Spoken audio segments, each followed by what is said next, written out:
Live হয়েছে। দুই একজন ভিউয়ার্স আসুক, আর ততক্ষণ আমি একটু শেয়ার করে দিই। ওকে। ঠিক ঠিক এটা কি ঠিক ঠিক ঠিক। সত্যজিৎ প্রামাণিকের পেজ থেকেই যাচ্ছে? হ্যাঁ হ্যাঁ, আপাতত। দাঁড়া।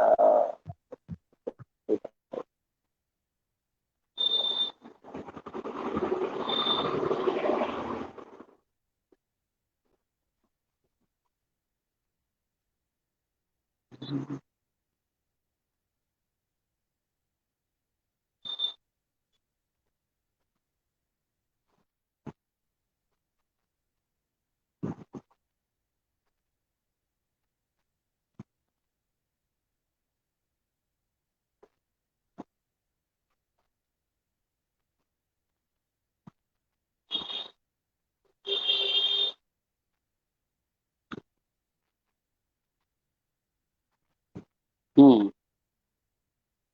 তিনজন ভিউয়ার্স এসে গেছে। কোথায়? তোমাকে দেখতে পাচ্ছি না কেন? এই। শেয়ার করছি দাঁড়া। হুম।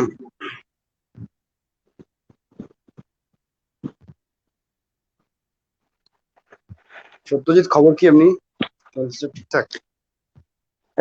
এমনি ঠিক আছে, তবে থিয়েটারের কাজ মোটামুটি ভাবে বন্ধই আছে, মানে দলের কাজ মোটামুটি ভাবে বন্ধ আছে।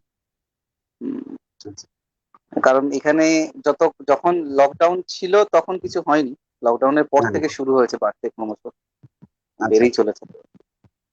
হসপিটাল বন্ধ হয়ে গেছে, কারণ দুজন হুম, ডাক্তার সহ আরো বেশ কিছু এফেক্টেড হয়েছে, পজিটিভ এসছে তাদের। আচ্ছা পুরো আচ্ছা। হসপিটাল বন্ধ, বেশ কিছু এলাকা হটস্পট হয়ে আছে। আহ, তো মানুষ বেরোচ্ছে যে যার নিজের মতো করে। ওকে, শুরু করি। হুম, ওকে। সকলকে স্বাগত আজকের এই নাটকের আড্ডায়। আর আজকে আমাদের সঙ্গে রয়েছে আসানসোল চর্যাপদের নির্দেশক এবং অভিনেতা শ্রী রুদ্রপ্রসাদ চক্রবর্তী, এবং থিয়েটার সাইনের অ্যাক্টর ডিরেক্টর শুভজিৎ বন্দ্যোপাধ্যায়। দুজনকে অসংখ্য ধন্যবাদ। থ্যাংক স্বাগতম ইউ, থ্যাংক আজকের এই ইউ নাটকের আড্ডায়। আমাদের দেখার জন্য। ওকে, আজকের বিষয়ে যাব তার আগে একটু জেনে নিই। রুদ্রদা, উম, তোমার কাজকর্মের একটু কথা বলো। থিয়েটার কিভাবে চলছে বা আদৌ চলছে কিনা সেটা নিয়ে একটু বলো। থিয়েটার যেটা মঞ্চে হয় সেটা তো আপাতত বন্ধ। মানুষের হুম। সামনে গিয়ে থিয়েটার করাটা বন্ধ, মানে প্রত্যক্ষভাবে মানুষের সামনে গিয়ে যে থিয়েটার সেটা আপাতত বন্ধ। কিন্তু যেটা হুম। চলছে সেটা 24-এ আমাদের ওই 27-এ মার্চে আমাদের একটা বিশ্ব নাট্য দিবস উপলক্ষে অন্তরঙ্গ নাট্য উৎসব ছিল, এবং সেখানে আচ্ছা। আমাদের একটি নাটক, নতুন নাটক হওয়ার কথা ছিল, এবং আসানসোল এই শিল্পাঞ্চলের প্রায় 9টি দল সেখানে অংশগ্রহণ করার কথা ছিল, প্রত্যেকে ছোট ছোট অন্তরঙ্গ নাটক করবে, কিন্তু সেটি বন্ধ। ফলত সেই হুম। নাটকটি হয়নি। কিন্তু থেমে থাকলে তো হয় না, আমরা 7ই এপ্রিল আমরা আর না করোনা বলে একটি প্রযোজনা সেটি করি। তারপরে 12ই এপ্রিল একা চর্যাপদে আমি নামে একটি প্রযোজনা করি, যেখানে এই যে আমাদের রিহার্সাল রুমটাও একটা ক্যারেক্টার হয়ে ওঠে, যে সেটিও অপেক্ষা করছে ছেলে মেয়েদের জন্য, তারও মন খারাপ, সেট আচ্ছা। প্রপস সেগুলো একটা ক্যারেক্টার।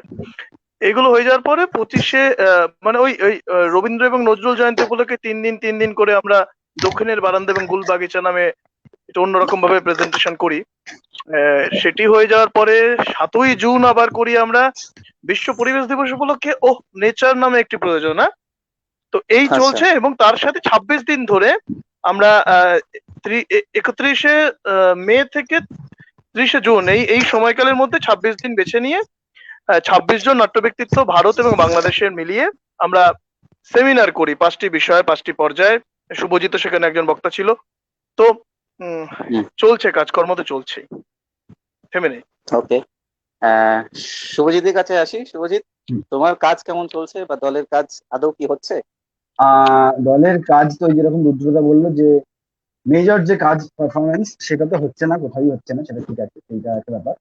আর আমরা মানে খুব লাকিলি আর কি, লকডাউন ঘোষণা হওয়ার 3 দিন আগে আমাদের ফেস্টিভ্যাল শেষ করি। 3 দিনও না, আহ, হ্যাঁ 2-3 দিন আগে ফেস্টিভ্যাল শেষ করি, মানে জাস্ট শেষ করেছি হ্যাঁ, ফেস্টিভ্যাল, সত্যিই লাক। তারপরে পরের দিন আহ, আহ, এটা একটা বেঁচে গেছি। আর তার 2 দিন আগে আমরা পুরো টিম আর কি রাজস্থানের বিকানিরে ছিলাম প্রায় 6 দিন। সেখান থেকে আচ্ছা। এসেছি যেদিন, তার পরের দিন ফেস্টিভ্যাল, 3 দিন পর লকডাউন। ফলে এইটা একটা আমাদের কাছে একটা হরিবল জার্নি ছিল, মানে পুরো ফেস আর কি, বা এখন আমরা মনে করি যে যদি আরো 2-4 দিন দেরি হয়ে যেত তাহলে হয়তো আমরা মানে অসুবিধার মধ্যে পড়তাম। তো এইটা ছিল ওই প্রাইমারি অবস্থা। তারপরে আমরা মানে বসাটা বন্ধ করে দিই, রিহার্সালে প্র্যাকটিসটা বন্ধ করে দিই, এমনি নিয়মিত যে বসার চর্চা সেটাও বন্ধ করে।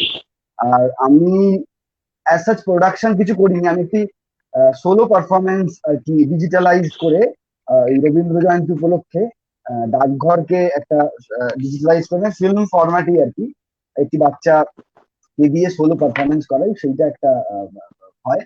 এরপরে আমরা ওই থিয়েটার রোড টু রিকভারি বলে একটি ডিসকাশন, অনলাইন ডিসকাশন পর্ব চালাই, প্রায় প্রায় আমরা 12-13টা পর্ব বোধহয় চালিয়েছি ওইটার। তারপর আচ্ছা। থিয়েটারের ইকোনমি নিয়ে আরেকটি ডিসকাশন সেশন, সেখানেও মানে দেশের বাইরের বহু থিয়েটারের মানুষজন যুক্ত হন।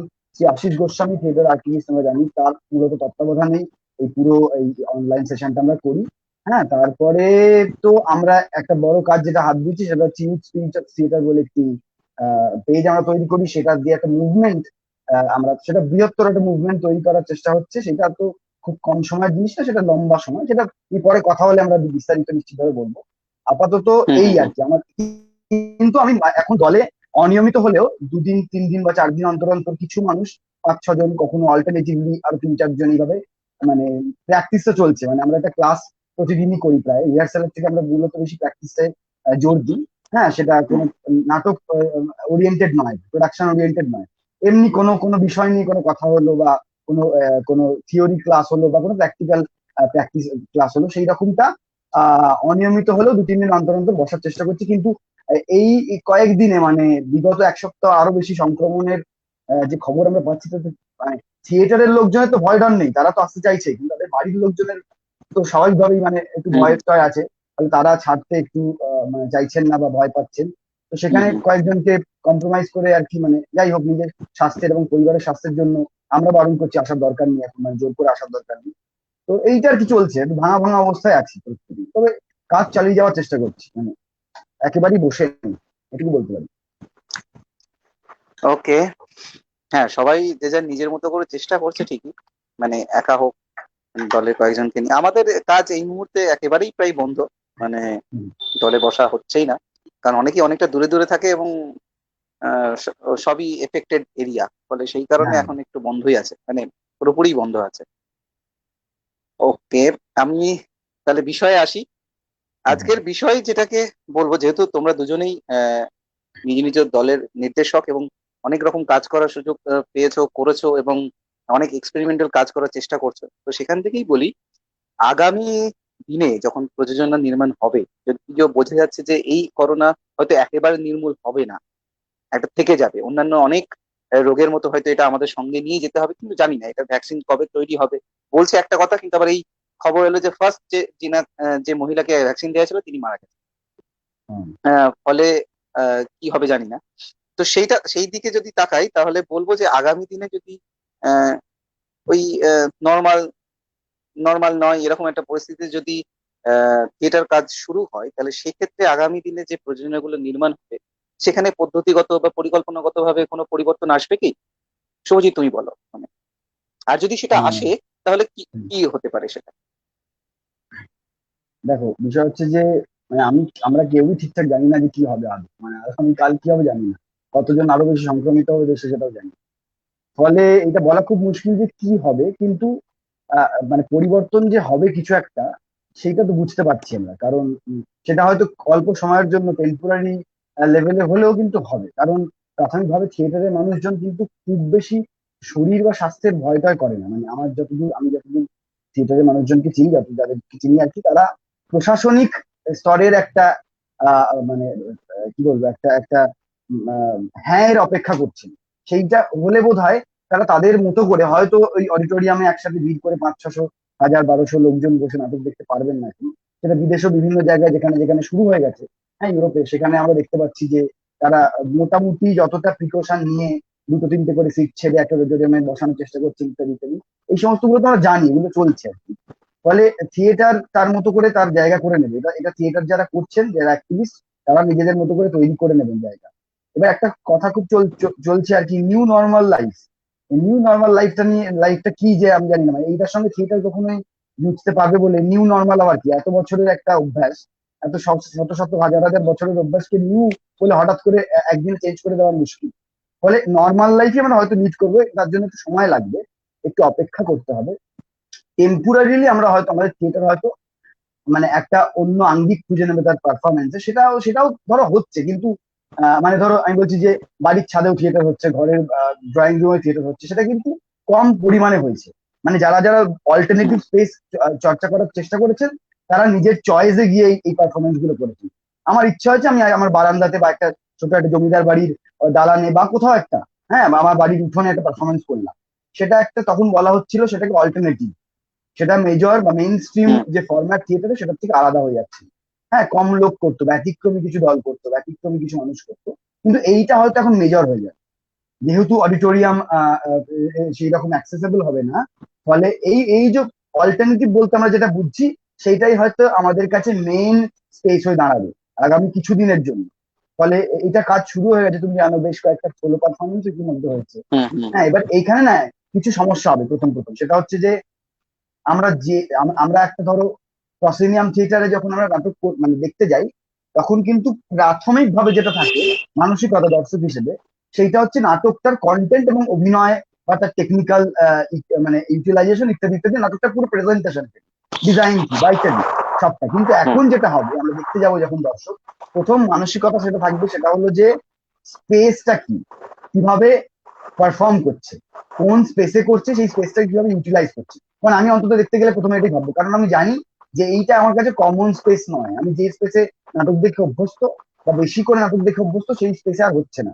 ফলে নতুন একটা কোনো স্পেস এক্সপ্লোর করার চেষ্টা করা হচ্ছে, সেইখানে একটা নাটক হচ্ছে। ফলে আমার মাথায় প্রথমেই থাকবে যে স্পেস নতুন কি করছে, তাতে হবে যেটা, সেটা হলো যে দীর্ঘদিন ধরে নাটক চর্চার ফলে এবং নাটকের একটা কি বলবো একটা একটা একটা একটা ধীর স্থির স্ট্যাগ একটা চর্চার ফলে সে অর্থে আমূল পরিবর্তন নাটকের ইনফ্রাস্ট্রাকচারে বা বলো তার তার তার প্রয়োগে আসেনি। কিন্তু এই স্পেস যখন চেঞ্জ হয়ে যাচ্ছে না, তার সঙ্গে সঙ্গে কিন্তু সমস্ত কিছু পুরো একটা নাটক নির্মাণের সমস্ত অ্যাসপেক্ট চেঞ্জ হয়ে যায়। তার টেকনিক্যালিটিস চেঞ্জ হয়ে যায়, তার অভিনয়ের ধরন চেঞ্জ হয়ে যায়, হ্যাঁ, তার স্পেসের মানে ইউটিলাইজেশন চেঞ্জ হয়ে যায়, সমস্ত কিছু চেঞ্জ হবে। ফলে হতে পারে যে আমরা যে এতদিন ধরে এক্সপেরিমেন্টাল থিয়েটার, নতুন থিয়েটার, ইনোভেটিভ থিয়েটার বলে চিৎকার চেঁচামেচি করছি, যেটা লোকজন আমাদেরকে, বহু লোকজন এরকম বহু এক্সপেরিমেন্টাল বা নতুন থিয়েটারকে খুব একটা গুরুত্ব দিতেন না বা বলতেন যে কিছু বুঝতে পারিনি, ছাই কিছু হচ্ছে না, হ্যাঁ পাগলাম হচ্ছে ইত্যাদি ইত্যাদি, তাদের ক্ষেত্রে কিন্তু একটু ধৈর্য ধরে থেমে দেখার সময় বোধহয় এসেছে। তখন তারা দেখতে বাধ্য হবেন, কারণ ওই ওই যে কমন স্পেস, ওই যে আমার প্রি কনসিভ যে স্পেস, সেইটাই আমি আর পারফর্ম করছি না। তখন বুঝতে বাধ্য দর্শক বা দেখতে বাধ্য যে নতুন স্পেসে নতুন করে একটা থিয়েটার আমূল পরিবর্তন নিয়ে কিভাবে আসছে। তো সেইটা আমার মনে হয় প্র্যাকটিসের ক্ষেত্রে একটা ইতিবাচক ভূমিকা। মানে এটা অনেক আগেই হওয়া উচিত ছিল, এইরকম একটা দুঃসময়ের মধ্যে দিয়ে হওয়া উচিত ছিল না হয়তো, বা এইরকম একটা মানে অ্যাক্সিডেন্টের মধ্যে দিয়ে হওয়া উচিত ছিল না।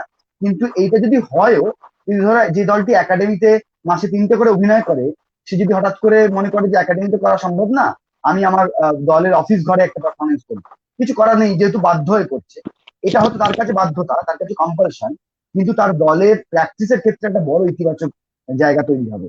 পুরো পুরো প্র্যাকটিসটা চেঞ্জ হয়ে যাবে, নতুন একটা কিছু তৈরি হবে, নতুন কিছু করার চেষ্টা করা হবে। সেইটা একটা গুরুত্বপূর্ণ বিষয় ঘটতে পারে বলে মনে হয়। এবং আমিও যেটা চেষ্টা করছি সেটা হচ্ছে, আমি দীর্ঘদিন ধরেই মানে প্রসেনিয়াম থিয়েটারের প্র্যাকটিস থেকে নিজেকে সরিয়ে রাখার চেষ্টা করি। এবার কি হয়, মানে থিয়েটার বেচতে গেলে, মানে বেচতে গেলে ইন দ্য সেন্স খারাপ ভালো দু অর্থে নিতে পারো। মানে সেটা হলো যে থিয়েটার করে যদি আর্ন করতে হয়, তাহলে যেখানে তুমি পারফর্ম করতে পারবে সেটা মেজরলি প্রসেনিয়াম মঞ্চ, ফেস্টিভ্যালস বলো বা অডিটোরিয়াম বলো। ফলে আমাদের কিছু প্রসেনিয়ামের কাজ না চাইতেও করে রাখতে হয়, সেটা একেবারেই সার্ভাইভালের স্বার্থে। কিন্তু আমি দীর্ঘদিন হুম ধরে হুম মানসিক ভাবে এই প্রসেনিয়াম প্র্যাকটিসের থেকে নিজেকে দূরে রাখার চেষ্টা করছিলাম। এবং নতুন কিছু ভালো খারাপ আমি জানি না, মানে আমার কাছে ভালো খারাপটা ইম্পর্টেন্ট না, ইম্পর্টেন্ট হচ্ছে নতুন কিছু করা। হ্যাঁ, যেটা আমি জানি না, যেটা আমি কখনো করিনি, আমার কাছে নতুন এক্সপিরিয়েন্স, সেই রকম কিছু একটা করার চেষ্টা করছিলাম। এবং সেইটা পারছিলাম এরকম একটা অবস্থা দাঁড়িয়েছিল। কিন্তু এখন আমার পেছনে মানে মাথায় বাড়ি মেরে কেউ বলছে যে এটা তো করতেই হবে এবার, নাহলে সার্ভাইভও করতে পারবে না তুমি, প্রসেনিয়াম করে আর সার্ভাইভ করা যাবে না। ফলে এইটা আমার কাছে কোথাও একটা বড় একটা পুশ বলে মনে হচ্ছে আমার কাজের ক্ষেত্রে। হ্যাঁ, তো আমিও চেষ্টা করছি নতুন স্পেসে, অন্যরকম ভাবে, ছোট ছোট জায়গা যেখানে হয়তো থিয়েটার সেভাবে পপুলার নয়, থিয়েটার দিয়ে পৌঁছায়নি, সেইখানে ছোট ছোট জোন ভাগ করে নিয়ে মানে অ্যাক্টরদের নতুন করে ট্রেন করে সেই জায়গার মতো করে থিয়েটার বানিয়ে, মিনিমালিস্টিক ফর্মে থিয়েটার বানিয়ে কিভাবে আমি নতুন করে আমার থিয়েটারকে দেখতে পারি, এবং সেটা সেটা হয়তো কম দর্শক নিয়ে হতে পারে, সেটা সমস্ত প্রিকশন নিয়ে হতে পারে। মানে এমন থিয়েটার করবো, সেই থিয়েটারের আমার থিয়েটারের রেকারিং কস্টের মধ্যে হয়তো একটা মাস্কের খরচও চলে আসবে, সেই মাস্কটা হয়তো আমি ফ্রিতে দিতে পারবো দর্শককে, বা একটা স্যানিটাইজারের বোতল হয়তো একটা ছোট খরচ হয়ে যাবে, সেই খরচটা আমি আমার রেকারিং কস্টে উঠে আসবে, এবং সেটা আমি রেভিনিউ মানে ওই ছোটখাটো টিকিট বা ডোনেশন করে তুলতে পারবো। এইরকম একটা স্ট্রাকচার আমি চেষ্টা করছি, যাতে লোকজন তার স্বাস্থ্যবিধি মেনটেন করে থিয়েটার দেখতে আসতে পারেন, এবং সুরক্ষিত বোধ করেন। সেটা প্রথম যেটা প্রয়োজন সেটা হলো ওদেরকে কনভিন্স করা যে তুমি ভাই এখানে থিয়েটার দেখতে এলে তোমার করোনা হবে না, তুমি সুরক্ষিত থাকবে, আমরা ওই মেজারমেন্ট মানে ওই ওই বিষয়টাকে নিচ্ছি, ওই প্রিকশনটাকে নিয়ে আমরা কাজ করছি। তো সেইটা লোকের কাছে কনভে করা, লোককে বোঝানো, এবং নতুন দর্শক তৈরি করা। কারণ আর সেই কমন দর্শক যে ধরো তোমার শান্তিপুরের থেকে থিয়েটার দেখতে আসতো একাডেমিতে, সে তো আর আসতে পারবে না। তো সে চাইলে না। থিয়েটার কোথায় দেখবে? শান্তিপুরেই দেখবে, এবং শান্তিপুরেই তোমাকে তোমার থিয়েটার তৈরি করতে হবে, এবং তার নাটক দেখার যে চাহিদা সেটা পূরণ করতে হবে সেখানে দাঁড়িয়ে। ফলে এখানে নতুন দর্শক তৈরি হওয়ার হয়তো প্রবণতা তৈরি হবে বিভিন্ন বিভিন্ন জায়গায়, ছোট ছোট জায়গায়। সেটা আমার কাছে খুবই ইতিবাচক। মানে ওভারঅল পুরো বিষয়টা, পুরো যা থামবে বা যা হবে হবে না, বন্ধ থাকবে, সবটার মধ্যে আমি খুব পজিটিভ একটা ভাইব দেখতে পাচ্ছি। যাই হবে নতুন হবে, এটুকু বলতে পারি। বুঝলাম। রুদ্রদা, আহ, তুমি বলো তোমার কথা, এই বিষয়ে তুমি কি বলবে? ওই শুভদীপ সবটাই মোটামুটি বলে দিয়েছে। তবে আমার যেটা মনে হয় আর একটা জিনিস হতে পারে, যেটা হচ্ছে যে প্রথম কথা হচ্ছে এই যে থিয়েটারটা তো খুব এসেনশিয়াল জিনিস হুম। নয় মানে অনেকের কাছে। আহ তার থেকে অনেক অনেক এসেনশিয়াল জিনিস মানে বাড়িতে বসে তো এন্টারটেনটা হয়ে যাচ্ছে জলনপুর দেখে। তো অসুবিধা নেই তো সেসব। হ্যাঁ, তুমি কি তুমি বললাম দেখো, কি তুমি নামটা দেখো, আমি জানি না। আহ, বুঝে গেছি, তুমি দেখো, এরকমই কিছু তুমি নাম তোমাকে দেখো। হবে। তোমাকে আর হ্যাঁ, আরে না না না না আমার শাশুড়ি মা তাহলে তো খুব বাধ্য হয়ে সিরিয়াল দেখতেই দেখেন। হবে, ঠিকই আছে। হ্যাঁ, তো যাই হোক, না না বাধ্য হয়ে দেখতে হয় না, তাদের বাড়িতে গেলে পরে আমি ওই চলে দেখি, তখন চুপি চুপি করে কথা বলতে হয়। তো যাই হোক, এবারে ওই যে সিরিয়ালটা তো তারা দেখতে পাচ্ছে, সুতরাং খুব একটা চাপের হবে না এন্টারটেনের জায়গা হুম। থেকে। আর ধর যদি সিনেমা হল খুলে গেল, সেক্ষেত্রে সেটাও একটা ব্যাপার যে সিনেমার যা টিকিটের রেঞ্জ, আমি ধরছি এই যে মাল্টিপ্লেক্স, এখন তো সবই তো মাল্টিপ্লেক্স হয়ে গেছে, টিকিটের যে রেঞ্জ আর একটু নয় বাড়িয়ে দিল, টিকিটের রেঞ্জ গুলো বাড়িয়ে দিয়ে বললো যে একটা সিট পর পর বসতে হবে, মানে কোনার সিটে দুজন আর বসতে পারবে না। তো সেটা ওই একটা এই সিট মুশকিল। বা হ্যাঁ। একটা সিট গ্যাপ দিয়ে দিয়ে না বসতে পারলো, তবু হ্যাঁ। সিনেমাটা মানুষ দেখতে যাবে। কিন্তু থিয়েটারটা না একটু কম লোক আসবে, একটু কম লোক মানে সরকারি নির্দেশ পাওয়ার পরেও বলছি কিন্তু আসবে, হুম। মানে ওটা একটা বাহানা হয়ে যাবে অনেকের কাছে যে মানে ঠিক আছে মানে কার কটা দিন যাক তারপরে করবো, এরকম একটা জায়গা তৈরি হবে। আমার মনে হয় আর একটা জিনিস হতে পারে যে কিছু দর্শককে নিয়ে কাজটা হলো, বাকিটা না ওই ফেসবুক লাইভ টাইপ করে চলবে, পুরো প্রোগ্রামটাই ফেসবুক লাইভ হচ্ছে, তাহলে অনেক মানুষ দেখে, যেমন আমাদের এটা এখন হচ্ছে ফেসবুক লাইভ। হুম। তো সেরকমই একটা প্রোগ্রাম হচ্ছে, স্টেজেই হচ্ছে কিন্তু সেটা ফেসবুকে লাইভ হচ্ছে, তাতে হয়তো আরো কিছু মানুষের কাছে পৌঁছানো যাবে, কিন্তু তাতে অর্থ আসবে কি? অর্থ তো তাতে আসবে না। হ্যাঁ, এই সেই প্রশ্নটা জায়গা করতে থেকে, যাচ্ছিলাম। হ্যাঁ এক্স্যাক্টলি, অর্থ আসবে না।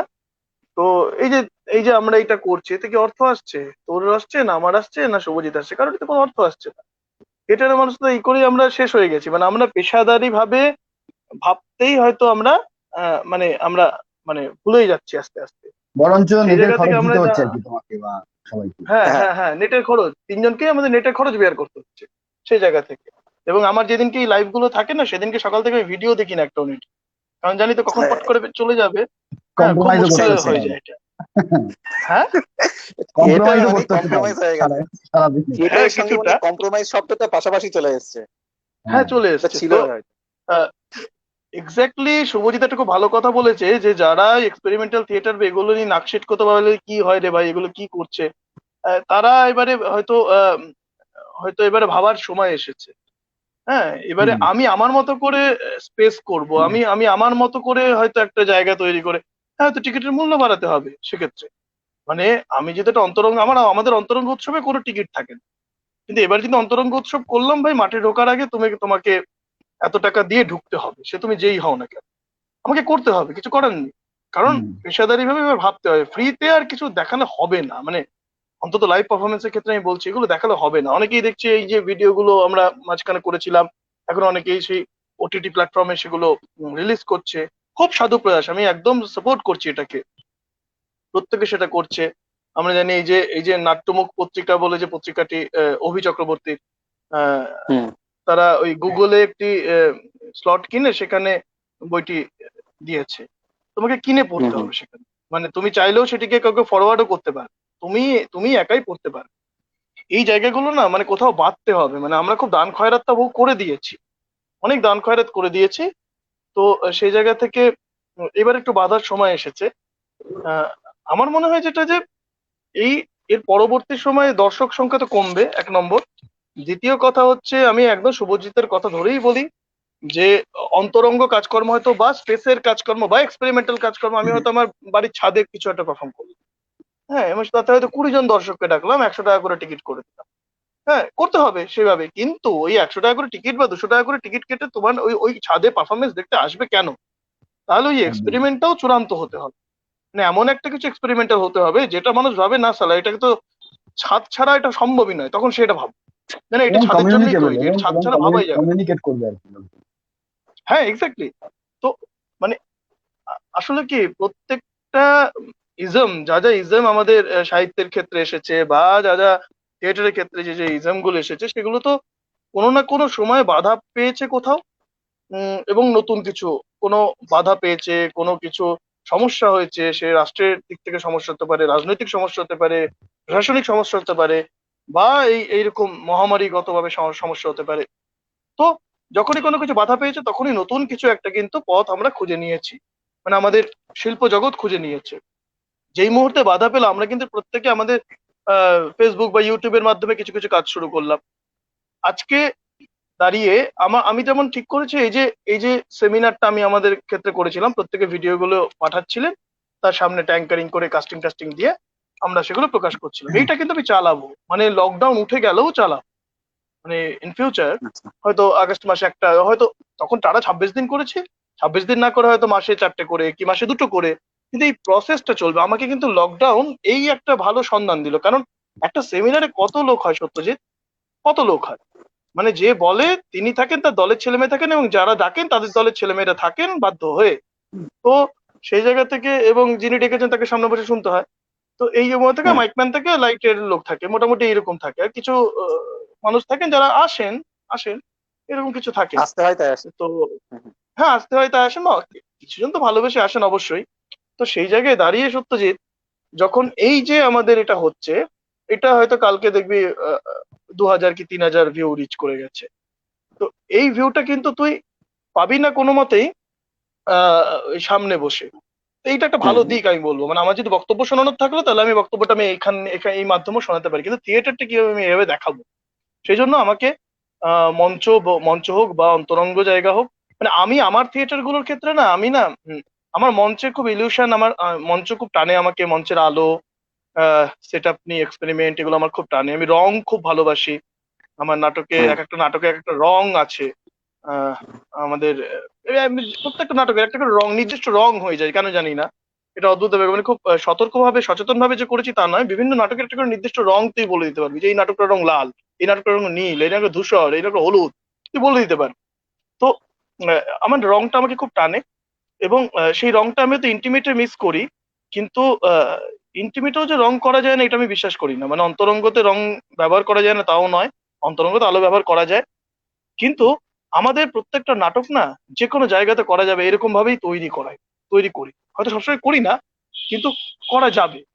এবং সেই যেমন আমাদের লজ্জা বলে নাটকটির নাম শুনেছিস হয়তো, সেই হুম নাটকটি মঞ্চে খুব জনপ্রিয়, কিন্তু যখন মানে আশিস দাসের ওখানে ব্ল্যাক বক্স মঞ্চটাতে করলাম, মানে ব্ল্যাক বক্সটাতে করলাম, সেটা তার অন্য ফরম্যাট। তো ওখানে হুম না নাটকটা একদম অন্য ভাবে হলো, অন্য সেট আপ নিয়ে আমি কাজটা করলাম, এবং দারুণ হলো কাজটা, মানে আমি অন্যতম ভালো শো সেটা। এটা ডেকেছিল বিধানরা, আমাকে আমন্ত্রণ জানিয়েছিল ওদের দল থেকে, আশিস দার ওখানে হয়েছিল। তো কাজ করলে মানে আমি বিশ্বাস করি একটা জিনিস, যে ছবি এঁকে সত্যজিৎ, সে না আহ ধর তুই খুব ভালো পোর্ট্রেট আঁকিস, হ্যাঁ, হুম মুখের খুব ভালো ছবি আঁকিস, তোকে একটা খাতা পেন দিয়ে দিল, তুই এঁকে দিবি, তোকে একটা ক্যানভাস তুলি দিয়ে দিল, তুই এঁকে দিবি। তোকে মাটিতে আঁকতে বললেও তুই এঁকে দিবি। তোকে দেয়ালে আঁকতে বললেও তুই এঁকে দিবি। সুতরাং যে পারে সে পারবে। সে সব জায়গাতেই ঠিক ঠিক ঠিক ঠিক করে নিজের মতো করে সুন্দর করে আবার ছবিটা এঁকে নেবে।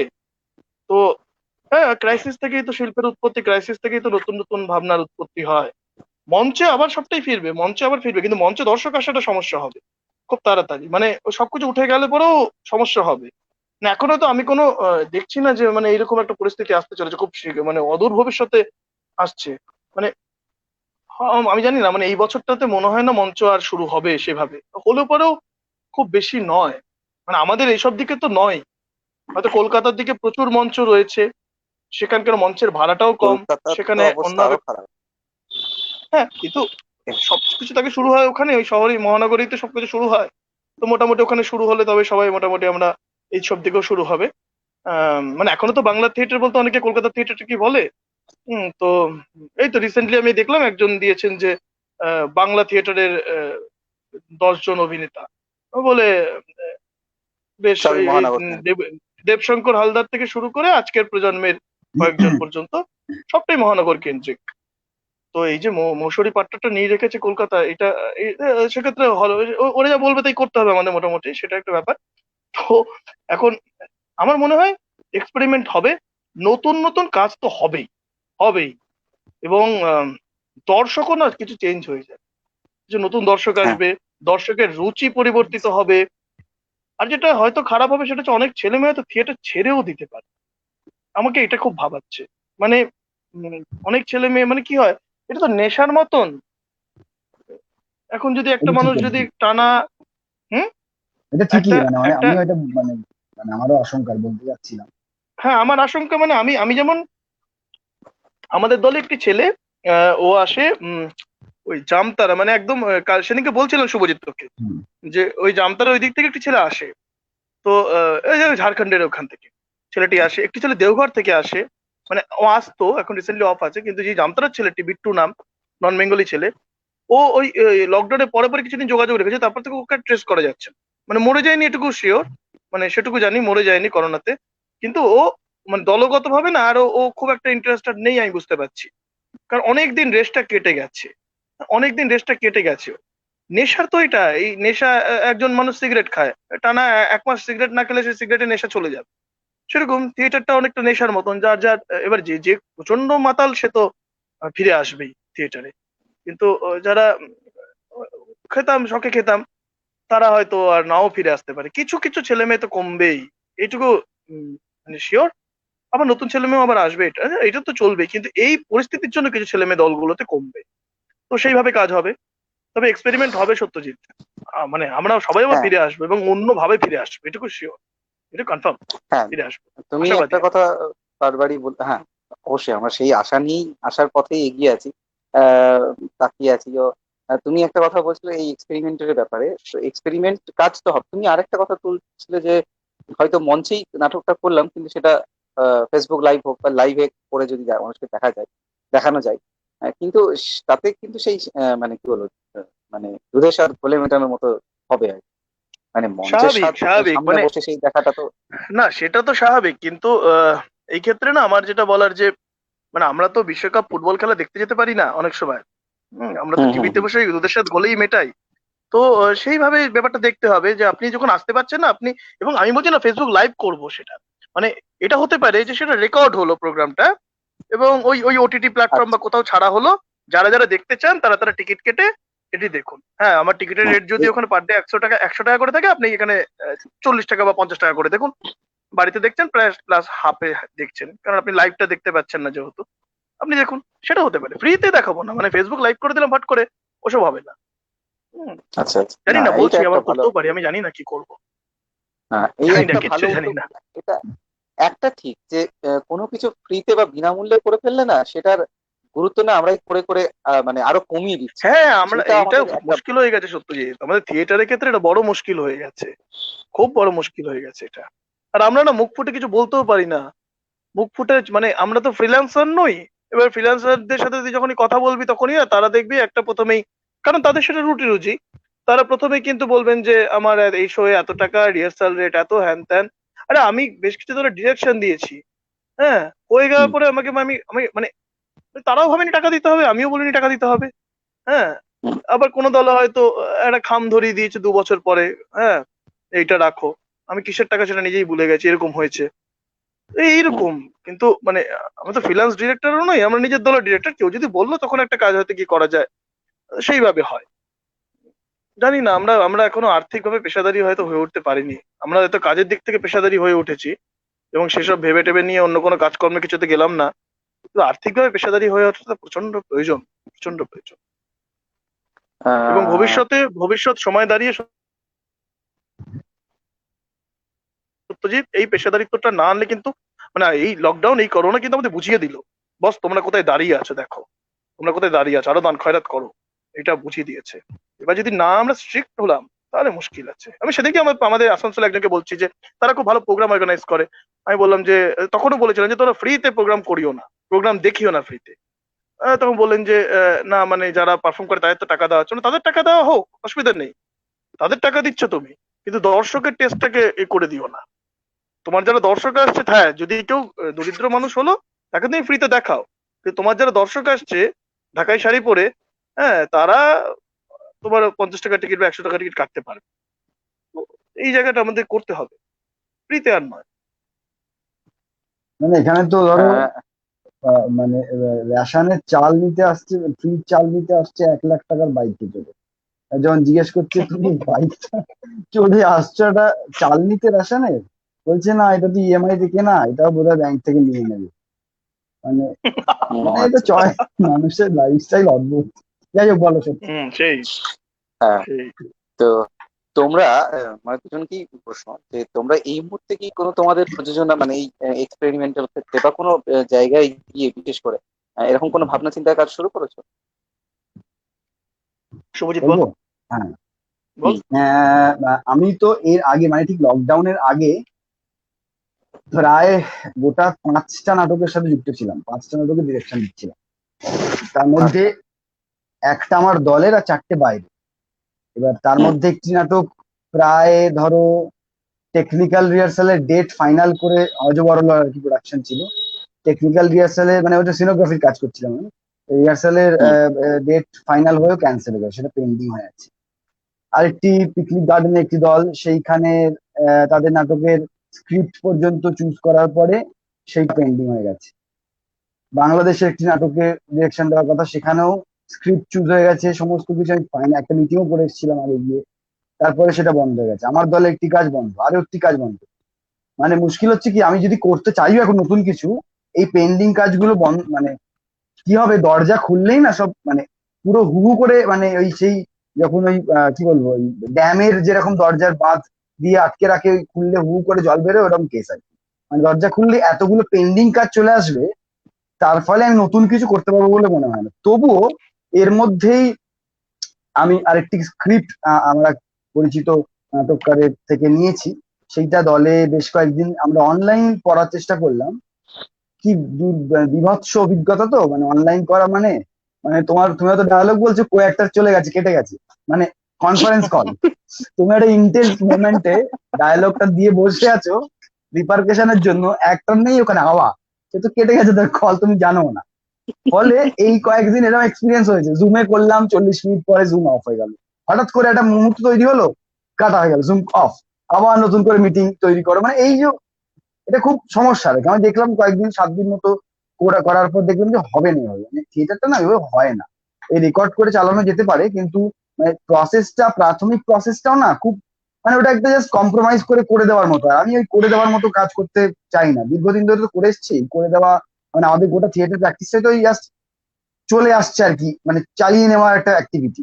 তো চালিয়ে নেওয়ার অ্যাক্টিভিটিতে থাকলে এই যে দিনগুলো আমরা দেখছি আজকে, যেটা রুদ্রদা বলছিল, সেই দিনগুলো বারবার ফিরে আসবে। ফলে আমার মনে হয় যে ওয়েট করা ভালো, এবং ওই সাবার কাভাল মেটা হতার মতো ওয়েট করে একটু ভালো করে ঠিকঠাক প্রসেসে শুরু না করলে, ঠিকঠাক কোয়ালিটির প্রোডাকশন না করলে কিন্তু এই যে একটা সময়, যে সময়টা আমাদেরকে একটা বড় শিক্ষা দিচ্ছে, যে তুমি তোমার দিকে তাকিয়ে দেখো, এক্সপ্লোর করো, তুমি কি জানো কি জানো না, তুমি সার্ভাইভ করতে পারবে কি পারবে না এই কঠিন পৃথিবীতে। এবং এই যে ট্রায়াল এন্ড এররের মধ্যে দিয়ে বহু মানুষকেই এরর করে করে বাদ দিয়ে দেওয়া হচ্ছে, মানে কিছু ওই যে রুদ্রতা যারা বলছিল বহু থিয়েটারের লোক চলে যাবে থিয়েটার ছেড়ে। এবার এটা একদিকে দুঃখজনক, যারা ধরো খুব প্যাশনেট, খুব ভালো পারফর্মার অর্থের অভাবে ছেড়ে যাবে, সেটা একটা দুঃখজনক। কিন্তু আর একটা ইতিবাচক দিক হচ্ছে, যারা মানে বেনজল বলতে যে আমরা যেটা বুঝি থিয়েটারে, কি কি আকাঙ্ক্ষায় এসেছে, কি কারণে থিয়েটার করতে এসেছে তারা নিজেরা জানে না, ইচ্ছা হয়েছে এসছে, আমরা তাদেরকে বিশ্বাস করে হয়তো অনেকটা দায়িত্ব দিয়ে ফেলি। পরে বুঝি যে না, এটা তো একেবারেই ইরেসপন্সিবল একজন মানুষ, যে থিয়েটারের দায়িত্ব নিতে পারবে না। তো এই লোক মানুষগুলোর ক্ষেত্রে হয়তো তারা ইরেজ হয়ে গেলেই পুরো কাজ অ্যাক্টিভিটি থেকে এটা হয়তো ভালো, মানে আর একটা ক্রিম জিনিস বেরিয়ে আসবে। কিন্তু আমি ওই একটি নাটক আমরা ওই বললাম যে একটি লেখানো হয়েছে এবং সেটা কাজ শুরু হয়েছিল, ওইভাবে বন্ধ তাও এখন। সেইটা কিন্তু প্রসেনিয়ামেরই নাটক, মানে প্রসেনিয়াম ফরম্যাটই লেখা নাটকটা। কিন্তু আমি চেষ্টা করছি ওটাকে নন প্রসেনিয়াম কিভাবে, ওই যেরকমটা বলছিলাম অন্য কিছু, এটা এক্সপেরিমেন্ট হুম হবে হুম কি হুম হবে জানি না, মানে কোনো নামে আমি আখ্যায়িত করতে চাই না। কিন্তু আমি বলছি যে কিছু একটা যেটা প্রসেনিয়াম হবে না এবং আমি কম লোকের সামনে করতে পারবো, এরকম একটা চিন্তা ভাবনা নিয়ে নাটকটার ট্রিটমেন্টের কথা ভাবা হয়েছে। সেটা নিয়ে একটা প্রাথমিক মিটিংও হয়েছে কিভাবে আমরা কাজটা করবো। কিন্তু তারপরেও আসলে সবাই না এলে কাজটা হয় না, মানে চারজনের প্রক্সি দিয়ে দিলাম, ওটা ওই দিন এলো না, আসতে পারলো না রাজার। এইগুলো খুব মুশকিল। মানে আমি মনে করি যে সব ঠিকঠাক হোক, লোকজন আসুক, মানে একদম ঠিকঠাক পরিস্থিতি, তারপর শুরু করব, মানে মেজর কাজটা শুরু করবো। তার আগে এই কথাবার্তা চলুক আর আলোচনা চলুক। হ্যাঁ, টেকনিক্যাল কাজ যদি কিছু এগিয়ে থাকে, প্রি প্রোডাকশন বলতে যেটা বুঝি, যেটা হুম হুম। সেইটা কাজ এগিয়ে থাকুক। কিন্তু আমি আমার খুব মানে মানে একদম মেজর লেভেলে কাজ যতক্ষণ না সব ঠিকঠাক হচ্ছে, সবাই মানে প্রশাসন থেকে একটা আমাদেরকে পারমিশন দিচ্ছে, ততক্ষণ পর্যন্ত আমি শুরু করব বলে আমার আমার এখনো পর্যন্ত মনে হয়। কিন্তু আমাদের আবার মুশকিল আছে তো অনেক কিছু, মানে ধরো যেহেতু রুটি রুজির ব্যাপার, হ্যাঁ ধরো 3 বছর বন্ধ, কিন্তু তোমায় তো কিছু করতে হবে, মানে পারফরমেন্স না করলে তোমাকে খুঁজতে হয় পারফরমেন্সের জায়গা। এবার সেইখানে দাঁড়িয়ে আমাদেরকে করতে হয়। তারপর ধরো আমরা যেহেতু সরকারি গ্রান্ট হোল্ডার রেপার্টরি, ফলে আমাদের বেশ কিছু অ্যাক্টিভিটিস যেটা ম্যান্ডেটারি, যেটা লকডাউন হোক চাই না হোক, তোমায় কিন্তু করতে হবে, সেগুলোর কাজও চলছে। সেগুলো আমরা করার চেষ্টা করছি। আচ্ছা। সেখানে হয়তো হতে পারে যে কিছু একটা করতে হতেও পারে, সেটা ডেফিনেটলি মন দিয়ে করার চেষ্টা করবো, কিন্তু কষ্টকর সেটা আরো বেশি। কারণ আমরা এই অভ্যাসের মধ্যে চলে এসেছি, তো খুব কমফোর্ট জোনে কাজ করি, কিন্তু আমরা আমরা খুব কষ্ট কষ্ট কম করি। হ্যাঁ, ফলে সেই জায়গাটাতেই কমফোর্ট জোন থেকে বেরিয়ে আসাটাও ভালো। সেখান থেকে বেরিয়ে এসে যদি কাজ করা যায়, ডেফিনেটলি কাজ করবো। তবে হ্যাঁ, আমরা মুখিয়ে আছি কাজের দিকে, নতুন কোনো কাজের দিকে এবং পুরোনো পেন্ডিং কাজগুলো সেগুলোর দিকে কিছু বলতে পারি। রুদ্রদা।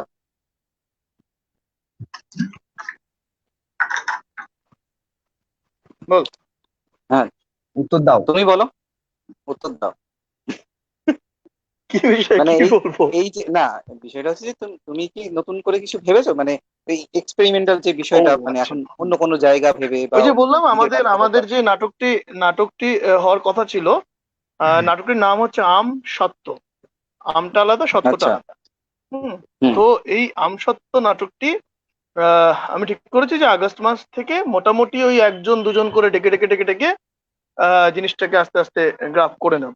অলরেডি যিনি এটার হুম সেট ডিজাইনার যিনি ছিলেন, সেট ডিজাইন, তার সাথে আমি ডিজাইনটা করে দিই, তিনি বানাবেন। তো তার সাথে অলরেডি কথা বললাম যে তুমি বানিয়ে রেখে দাও, তুমি বানিয়ে রেখে দাও, এমন নয় বানাও যে যেটা মুভেবল হবে, মানে আমি মাঠে ঘাটেও করতে হুম। পারবো, আমি কোনো স্পেসে করতে পারবো, মঞ্চে ওটাকে দাঁড় করানো যাবে, এমন ভাবে একটা সেট ডিজাইন করেছি, সেইভাবে হবে। তো সেইটার যেমন কাজ চলছে, একটা অপ্রাকৃতিক বলে একটি নাটক, সেইটিরও স্ক্রিপ্টের কাজ মোটামুটি কমপ্লিট হয়ে গেছে। সেটি রাজেশ পাত্র লিখেছে আমাদের দলেরই। তো সেই নাটকটি ওটারও কাজ শুরু হবে। তো একটা একটা করে কাজ হবে। আহ, এবং ওই জলে না পড়লে তো ব্যাপারটা বোঝা যাবে না যে আমরা কতটা, মানে হুম হুম জলে না পড়লে সাঁতার শেখা যায় না। তো সেক্ষেত্রে যখন ওই রিহার্সালটা শুরু হবে, কোথায় করব, তখন আবার সাথে সাথে সাথে সাথে সাথে সাথে ব্যাপারটা মাথার মধ্যে আসবে যে এইখানে করলে পরে এরকম, মানে থিয়েটার তো একটা ইম্প্রোভাইজেশনের নাম, থিয়েটার তো ইম্প্রোভাইজেশন। তো আমি যেখানে যখন যে স্পেসে যাব, তখন সেখানকার মতো করে ভাবতে হবে, সেটা মতো করে চিন্তা করতে হবে। তো এক্সপেরিমেন্টাল বলতে এইটাই, মানে এই কাজগুলো আমার যেগুলো এই মুহূর্তে করার কথা, আমার এই বছরে যেগুলো ভেবে রেখেছি মোটামুটি। তবে এই বছর এমন কিছু খুব বড় প্রোডাকশন ভাববো না। খুব বড় প্রোডাকশন কিছু একদম ভাবা ছিল।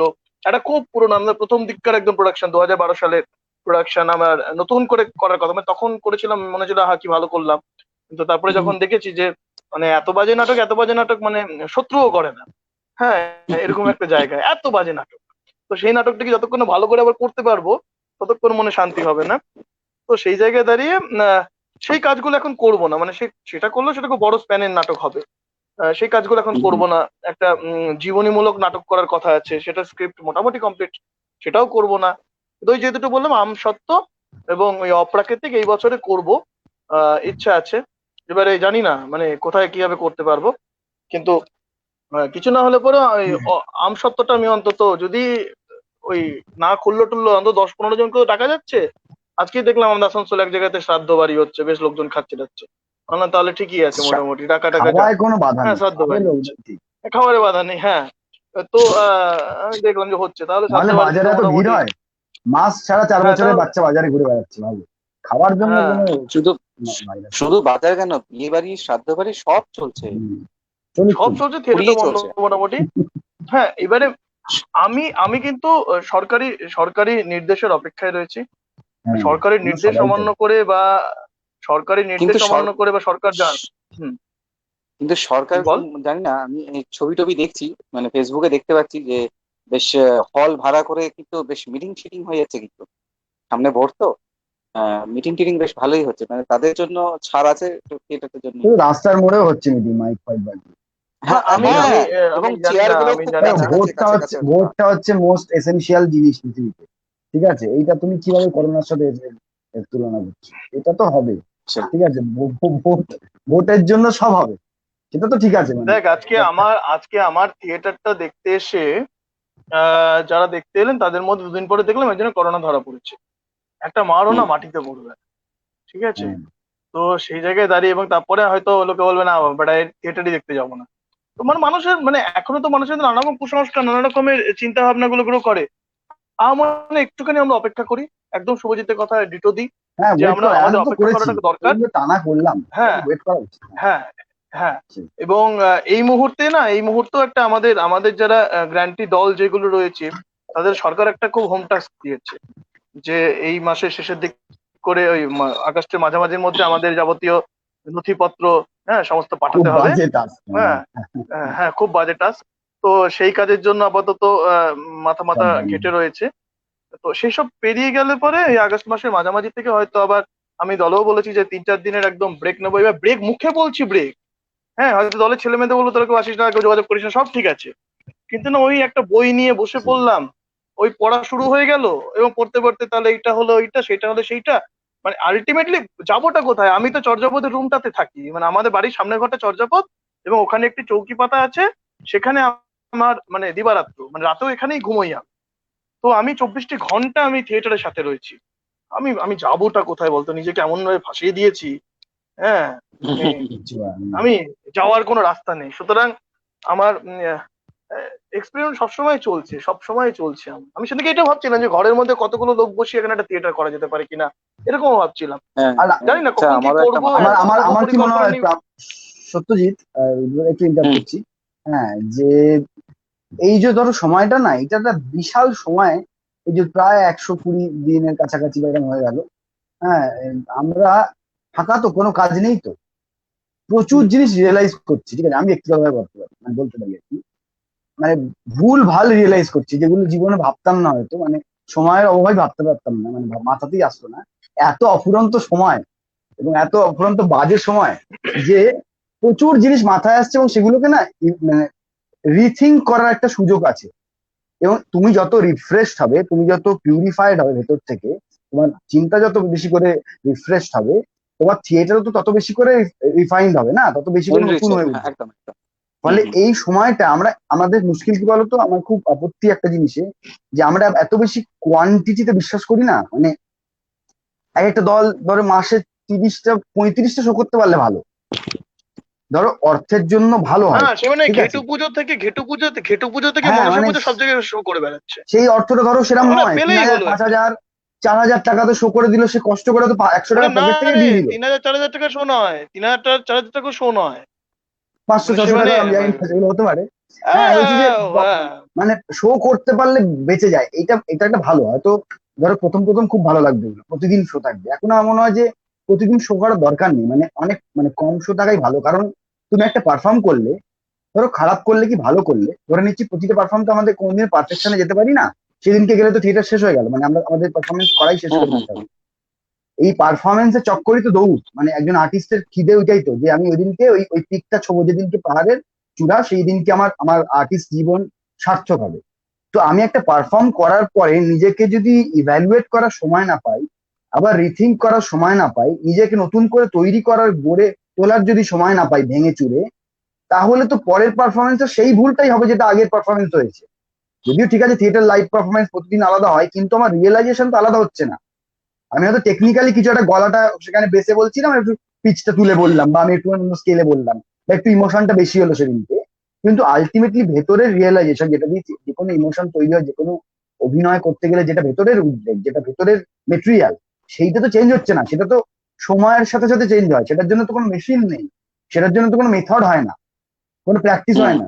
সেটা তুমি যত থাকবে, যত এক্সপিরিয়েন্স করবে, যত ভুল করবে, বেশি বেশি করে ভুল করবে, তত বেশি তোমার মতো, তুমি যদি মানে তোমার যদি মাথা ওপেন থাকে এবং তুমি যদি সেন্সিটিভ পার্সন হও, সেন্সিটিভ হতে আমি বলছি না যে মানে খুব মানে খুব সহজে কেঁদে ফেলো, খুব সহজে রেগে যাও, এটা সেন্সিটিভ বলছি না। বলছি পৃথিবীর প্রতি সেন্সিটিভ যদি হও, দুনিয়ার প্রতি সেন্সিটিভ হও, সেলফ সেন্সিটিভ নয়, বাইরের প্রতি তুমি যদি অবজার্ভ করো, তাহলে কিন্তু তুমি পুঙ্খানুপুঙ্খ প্রতিটা মুহূর্ত অবজার্ভ করবে। হ্যাঁ, যেটা কিন্তু সাধারণ মানুষ করে না। তুমি একটা ঘরে ঢুকলে সেই ঘরে প্রতিটা জিনিস তোমার মাথায় চলে আসবে, তুমি সেন্সিটিভ পার্সন হও, এবং সেইটা তোমাকে না রিফাইন করবে, সেটা তোমাকে ডেভেলপ করতে সাহায্য করবে, সরি, যে তুমি তোমাকে নতুন করে গড়ে তুলবে, তোমার সমস্ত চিন্তা পাল্টে দেবে। এই আমার এই এই যে 120 দিনের যে জার্নি, ফাঁকা একটা বেকার জার্নি, সেইটা জার্নির মধ্যে দিয়ে কিন্তু আমি অনেক কিছু শিখেছি, যেগুলো আমি নিজে ভাবতাম, যেগুলো নিজে খুব দৃঢ়ভাবে বিশ্বাস করতাম, সেই বিশ্বাসগুলোকে ভেঙে চুরমার করতে শিখেছি, শিখে নতুন বিশ্বাসে আবার উপনীত হতে শিখেছি, এবং সেটাকে বিশ্বাস করতে শিখেছি। এবং আরেকটা জিনিস বিশ্বাস করতে শিখেছি, যে পৃথিবীতে কোনো বিশ্বাসই পার্মানেন্ট নয়, প্রতিদিন বিশ্বাস বদলাবে, এবং তোমাকে এই ফ্লেক্সিবিলিটি নিয়েই অপেক্ষা করতে হবে নতুন বিশ্বাসের জন্য। ফলে এইটাই তো লাইফ, এইটা আমার থিয়েটারকে তৈরি করবে। আমি যদি থিয়েটারের ফরম্যাটকে না বেঁধে ফেলি যে এটাই থিয়েটার, এটাই থিয়েটার নয়, তাহলে কিন্তু আমি কোনোদিনও নতুন কিছু করতে পারবো না। মানে প্রতিদিন আমি যদি নিজেকে না ভাঙতে পারি যে আমি যেটা করলাম, কালকে যেন আমি 1% হলেও নতুন কিছু করি, এর মধ্যে অ্যাড করি, অ্যাড অন করতে পারি। রিচার্জে এখন অ্যাড অন চলে এসছে, নতুন করে রিচার্জ করতে হয় না, ঠিক আছে? তো তুমি তোমার থিয়েটারে অ্যাড অন যদি না করতে পারো, ইনপুট না দিতে পারো, তাহলে তুমি কিসে ক্রিয়েটিভ আর্টই তো, তাহলে ক্রিয়েটিভ পারফরমেন্স, ক্রিয়েটিভ প্র্যাকটিসই হলো না সেটা। ক্রিয়েটিভ প্র্যাকটিসের তো ওই মূল এসেন্সটা শব্দটারই কোনো সেটা, মান থাকবে না। একেবারেই না, নতুন। আরেকটা আমার যেটা মনে হয় শুভজিৎ, এই এই লকডাউনের মধ্যে না আমাদের অনেক বেশি কনফিডেন্ট করে দিয়েছে আমার মনে হয় কোনো জায়গাতে। আমি আমি তো অন্তত কনফিডেন্ট হয়েছি অনেক জায়গাতে। কারণ ধর আহ, অনেক কাজ এমন যেটা হয়তো দলের অনেকে মিলে এর দায়িত্ব ওটা ছিল, তার দায়িত্ব সেটা ছিল, এরকম হয়। এবার তাদেরকে তো পাচ্ছি না হাতের কাছে, তাদের একদম। আসতেও পারছে না তারা। এবং আমি জোর করে বলতেও পারি না তোরা আয় এইভাবে। এবার হুম, যার যার নিজের নিজের ইচ্ছে সে স্বেচ্ছায় আসছে।